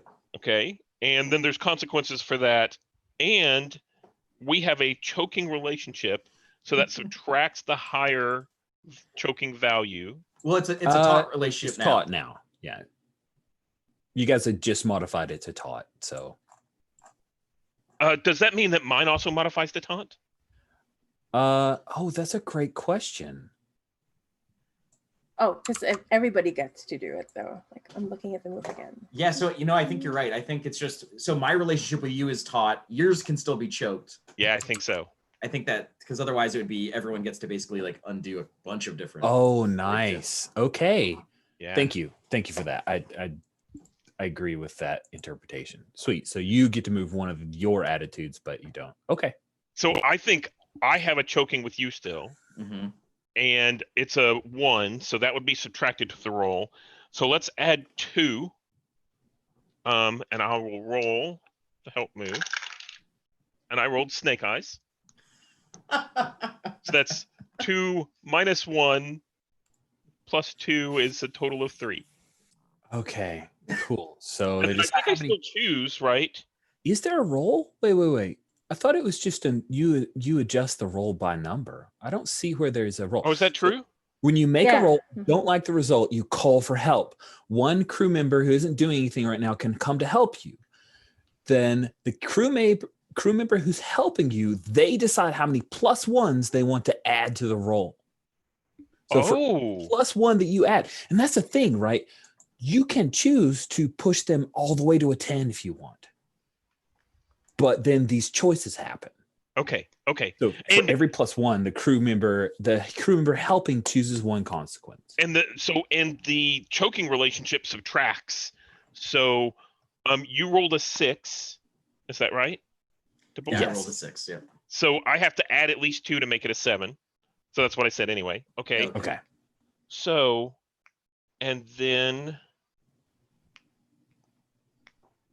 and I suffer the consequences in this case because we have a choking relationship. Mm-hmm. Oh, it has to be something important breaks and must be repaired. Right? That sounds great. I mean, it fits, doesn't it? Yeah. And, let's, the chain between the 2 crew members tightens or the heats go up. Let's say the heat goes up. Oh, wow. So now your heat, which was 1, will go up to a 2 for both of you. Yeah. Mine goes up to a 3, actually. Oh, wow. Okay. Is there a way to reduce heat? Mm-hmm. Yes, Okay. there is. Okay. So I think what happens here is Celis arrives earlier than possible, and you're trying to open and disconnect something like maybe an engine or a droid compartment or something, and I reach out with that Hydra spanner and I use it improperly, and it kind of snaps off, right? And that's whenever I take it and I hand it to you, right? So you can have this back, but you'll have to repair it. That's even better. I have a move that it's like if something else breaks, it can be something of mine instead of something of theirs. It is mine. Yeah. All right. Great. So you boost me to a 7, and then I have this broken tool, and I just, Celis, very eager to come out here and bring me my tools, aren't you? Thank you. You've done such a great help. Anything to help. Yep. Perhaps you can go back and warm up the ship for me. Now, Dougal, don't forget to say thank you. Yes, Captain, of course. Mind my manners. Thank you, Celis. Thank you so much for your help. Truly, you are a beacon of generosity in the cold, dark void of space in which I find myself. All right. Not as thick. And thank you, it's fine. All right, so let's get back in the ship. And what you recover is that there was it's a 7 to 9, right? It's an astromech droid that is no longer functioning, which is why they left it. And it's obvious that this Y-wing, like the pilot died, it was left to float aimlessly in space. And but you're able to recover that astromech droid, and astromech droid's good. Maybe a little bit of engine parts and some other sundries that you can use as backup to patch. And there you go. You guys just flew a span. You flew a span all the way to Karadef, found a cool thing, and now we're going to push on forward. We may not get all the way through. I think what we're going to do is effectively get to Iliad, and we'll pick up with that in the next session. So let's have you fly a span from Karadef to Shesharite, which will be your second span. Remember, there's 3 spans. So your second span, and now you get to fly a span. So let's have you do that thing. Yeah. Okay. Let me just double check my moves for a second. Okay. Yeah. So that would normally cost you 3 fuel and 1 supplies. I've already marked that off from what you guys got as an advance. Do you want to spend any more fuel or supplies? How are we doing? Gosh, I'm really Not great. Yeah, not great, right? Let's try flat roll. Okay. Let's just see how it goes. Okay, I'm gonna roll. Did it? Oh, wait. 4, 5, 6, 7. 7, but a 7's a 7 on a 7 to 9. Yeah. That's Choose 2, which can repeat. You encounter an uncertain ship or an occupied hulk. Every crew member chooses 1 chain to tighten. You encounter a spaceborne hazard or danger. I'm gonna say encounter an uncertain ship or an occupied hulk, and oof. How are we with our chains? This travel is not great. I would say, wow, Celis is like in a bad way with her chains. Let's not choose the chains one. I'm looking at the chains, even our HUD. So I'm going to choose the other one. Yeah, maybe we'll choose that twice. Okay, so what did you choose? Yeah, it was. Sorry, I'm like remembering which. There we are. And if folks have like a, like there's an option they really think is interesting, of course you guys can say something too. Yeah. I kind of like the idea of like an uncertain ship and or an occupied hulk. Okay. I'll choose that twice. Twice? You can repeat. Yeah. All right. Weird. Because I'm worried about that hazard. I'm like, Okay, sweet. So you guys circle around and you're coming in. You've flown a span, and the going from past Gesserville was a little rough, but as you come upon Cheshirite, which Cheshirite is this huge gas giant that has a number of moons. The moons are habitable. No one lives on a gas giant because gas giant. But as you guys come out of hyperspace and you start on your sublight engines, right, to finish up heading towards the 2 moons, you come upon there is a Rhodian ship. You basically pick that up from your systems and the scanners called the Unta Gunta, the Going Somewhere. And it is currently scraping a hulk. But as you guys are passing by, Ein, and we'll say the Gurti, your shuttle as well, you both receive distress calls from that hulk. It is not abandoned. So they're scraping a hulk, but there are people in it. Yep. What do you do? I was taking a very lovely nap, and I had like my little eye mask on, just kind of sitting in my like full array of silks when Ein? Gertie, did you get the message? It was very Are you disturbing. sleeping again? Get up. Come on. Oh, but can you shut it off? Yes. Where's the disable button? Let me take care of that for you. Work this thing. do. With my little That Celis could take a look at it. You know what? Like, Ein's gonna look out through the that Star Wars shot of like the person like leaning down to get a better look out the window. I don't know, Prue. What do you think? There's a distress signal. Celis says, Captain, and we should just erase it and agree never to speak about it. There could be a reward for being so altruistic. Is there a reward truly greater than a nap? A moment of serene slumber. And as you are all talking, you're hearing the distress call again. I repeat, this is Glomgum of the Chrysalis. Please, we need help. Someone's tearing And Oh. it's a Toydarian, so Oh dear, that sounds terrible. I believe they are in quite distress. That high-pitched voice. How can you stand it? Let's go help them. Might be You're the the only captain. way I'll get a lick of sleep around here. Oh. It's All all right, right. Gertie. We could. Well, if I need you to talk them to death, I'll ask for your help.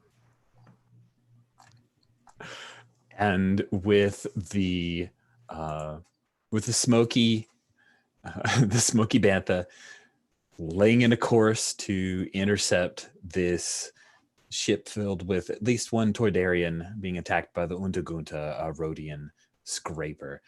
We will end today's session. So we will stick Glum Gum into Toydarian from the Chrysalis.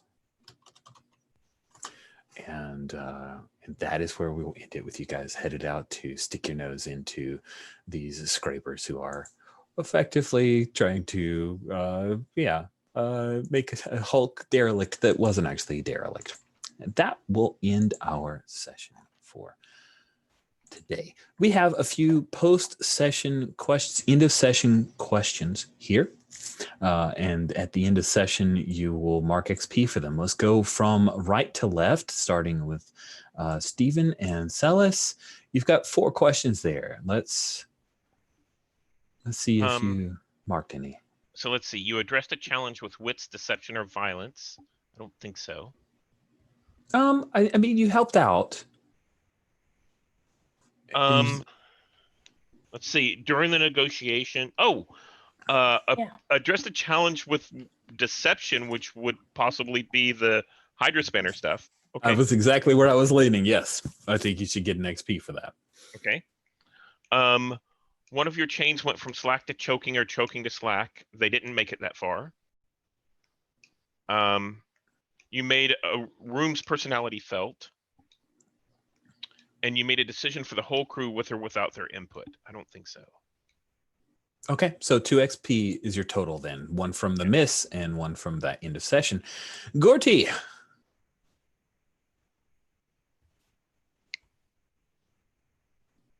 Mike. Sorry, You got some navigating English- my It's all good. tabs here. Starts at row 26 on your character keeper there. Yes. So my questions.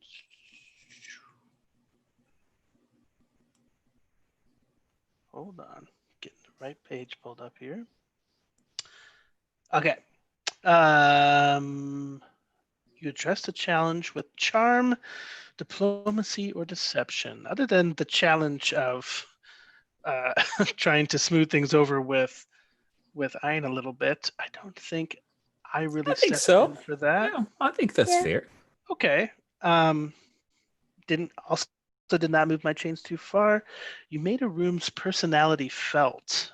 I think we could say that. Yeah. I think so. Yeah, I think that one I works. tried to for give me. a little bit of color to the shuttle at least. Made a decision for the whole crew with or without their input. No, I don't think I went that far today. Okay, so that's 2 XP for you. Perfect. All right. Ein, you've got some. Yeah, I made a lot of decisions for the whole crew. If anyone has any problems, let me know. We can script change any of it. I feel like I did address a challenge with daring, talent, or wits. Yeah, Yep, I agree. I think so I think those 2. I think you also made a room's personality felt whenever you said that you leaned down and looked through the little star window to see what was going on. Nice. Oh, Yeah. that's Yeah, a good go point. for it. Cool. So that's 3 Cool. XP for you. Awesome. Thank you. And then Dabul. Yeah, I think Dabul, he made a decision for the whole crew, I think, in regards to what was happening with the Y-Wing, so I'll mark that. And then past that, I don't think Dabul hit any of this. His chains didn't go from slack to choking or choking to slack. Didn't really do much in rooms, and didn't really have to address anything with wit, creativity, or making something yet. Yeah, so I think just the 1. Okay. Oh, Cool. So I'd like to think that coming up with that little scam with you and Ein of the whole No, There that's you a good go. point. Yeah, Yeah. that 'cause you totally should. really, That's pretty great. get. All right, I'll take it, guys. Oh, 2 jeez. XP. All right, friggin-tastic. Good. That ends that part, and now we just do our post-game feedback with the remaining time that we have. If anyone needs to go right at the hour, totally get that. Let's have you go first. Let's do stars and wishes. We'll start with wishes. Wishes cover anything of points of confusion in the game or mechanics, or I definitely want to mile marker out and say, I absolutely want to get to X or Y. That's the kind of wishes that I'd like, remembering that this is 3 sessions. So who would like to go first? I'll go first. The wishes, I think, really would just be, I think I misunderstood the concept of the game at the beginning. So I leaned really heavily into this junker concept, but I'm really glad I did. I'm happy I went with there. But I think that was a wish on my part, I guess, that I had done a little bit more research or reading ahead of time to really know the vibe we were going for. Because once we started the game and it's like, look for a job, I'm like, oh, right, this isn't this. This isn't the beginning of Alien. This is Firefly. This makes more sense. So I think there's just my misunderstanding there, is what I would say. Okay, we'll work on that, Cody. Yeah, please work on my understanding, Rich. Come on. I know that's a No, weird one. I do think that's a thing that I could have easily put in the cats and the upfront conversation. So I do think that's really good feedback. I appreciate it. And like I said, I mean, I think that's, if the only wish I can think of is that I think I didn't understand it, as I think the game went well. So I'm rambling Cool. now. Good. Who'd like to go next with wishes? Yeah, I could go next. I really am looking forward to things going really well, things going really wrong, but I'd love to see Rosara show up in some way. Like, I don't know if she's alive. I don't know if I just hear something about her, but that would be kind of cool. And I can't wait for Zealous to disappoint me, but I think that's going to happen naturally. Like, just break my heart. Go for it, Steven. Sounds good. Awesome. Heartbreaking and sister. Who'd like to go next with wishes? I'll go next. I want to make sure I understand a little bit about the game itself. I was thinking this was more about scavenging hulks. From the play that we got today, I think it's more about the trip and the relationship with your crew members. Yeah, and I'll be honest with you, I am also finding that out. Sorry. I kind of like that. I mean, I think I've played in one of the Star Wars Saturday games before where it was like, oh, I wish we had more time for role play. And I think that's what this is, which is kind of nice. So now that I understand that a little bit better, it was like, it's taking a long time to get there. Oh, yeah. Okay. Second wish is one of my contacts that was listed in my sheet is RC, my ex. So I put a picture of her up in the NPCs? NPCs. And I thought this would be a Nice. great way to deal with Ons. Yeah. That sounds fun. I like it a lot. Sweet. Thank you very much, Stephen. Mike, you can need to go now. Wish it up. I was just like kind of flabbergasted for a moment by RC. I was like, dang, they're cool. I know, right? Look at those guns. I was like, whoa, leather, and yeah. So I definitely made a character who mechanically wants to keep chains slack. Like, that's what they're capable of. I think that's part of their personalities. They want to be loved. But I really also want to see somebody pop. I want to see that like choking chain mechanic come into place. I want to see somebody like have to like drop everything and confront them now. Like, I want to see that action too. So I may have shot myself in the foot. That's what's interesting to me. But this is a new mechanic for me. This is something novel, so I'm interested in seeing that. Like, and good one there, Cody. Yeah. I do want to see a hut get choked by a chain. Oh my goodness! I didn't even. Oh my gosh, I was thinking it the whole time. So good. Like... Wow, so clever. Very good. Yeah. It was meant to be. It was meant to be that this game would happen with the hut. Mike, for some reason, as I was writing down the order of wishes, I wrote down Cody, Jamie, Stephen, Gorty. Didn't write down Mike. What is up with that? That's so weird. Thank you so much for Fully that. stepped into them, I guess. So we'll stick with you. I always like to do this snake order. The last person who went with wishes gets to go first for stars. Stars are highlights for aspects of the play, of particular players' choices or the characters, anything that you found interesting or memorable. Mike, what stars would you like to hand out? Yeah, well, so I want to give out a couple stars. I think, of course, which I always applaud the level of care that you take for your players to make sure that they're feeling comfortable when we start that session off. You know, it's a new game. It's playing off cold. That can be a little weird, but you got everything in place, the scaffolding to really make me feel supported. So I appreciate that. The Lines of Veils discussion was really helpful. I do like that inclusion of ask first because it's a great way to sort of start those conversations. So with all that together, it was really great to have that creepy Duros character. I forget his name, but I thought that he sent shivers down my spine with the perfection on the chin. I was like, this is a lot, and it was good, and it felt like I was comfortable with that level of creepiness, and I just with you guys, so that was fun. Good. I was really worried. I was like, I may get X-carded here, and I'm okay with it. I just hope that if someone wants to X-card it, that they'll do that thing and not be worried. So I'm glad that worked out. Thank you, Mike. Steven, you're up next. What stars did you have? Actually, I'm really excited. I like this crew. We're totally not, managed to do violence or anything like that. So I was looking a little bit through moves to see, hey, how can I violence things up a little bit? But I was like, so I'm really excited to, see what happens next. They're all, all the characters are so good and have so much personality to them. So, and I think I need to second Michael's discussion of, the NPCs created, the worlds created, the bars, the ship that you had. You gave us options, and it was really easy to put our own personality onto the ship, which sounded like it was going to be a challenge. Draw your ship and figure out where your places are. I think you made it very easy. Good. I'm very happy to hear that. Thank you, Stephen. Jamie, what stars did you have? Oh, I really love Gordy. Like, I love huts in general. And I thought Gordy in particular was really great. I just love the idea of the incense and their own shuttle. Like, it was just really great. I loved everything about that. But I also love Dubal's voice. Like I kept seeing Leghorn for a moment in my head, but in a really good way. Like, it was fantastic.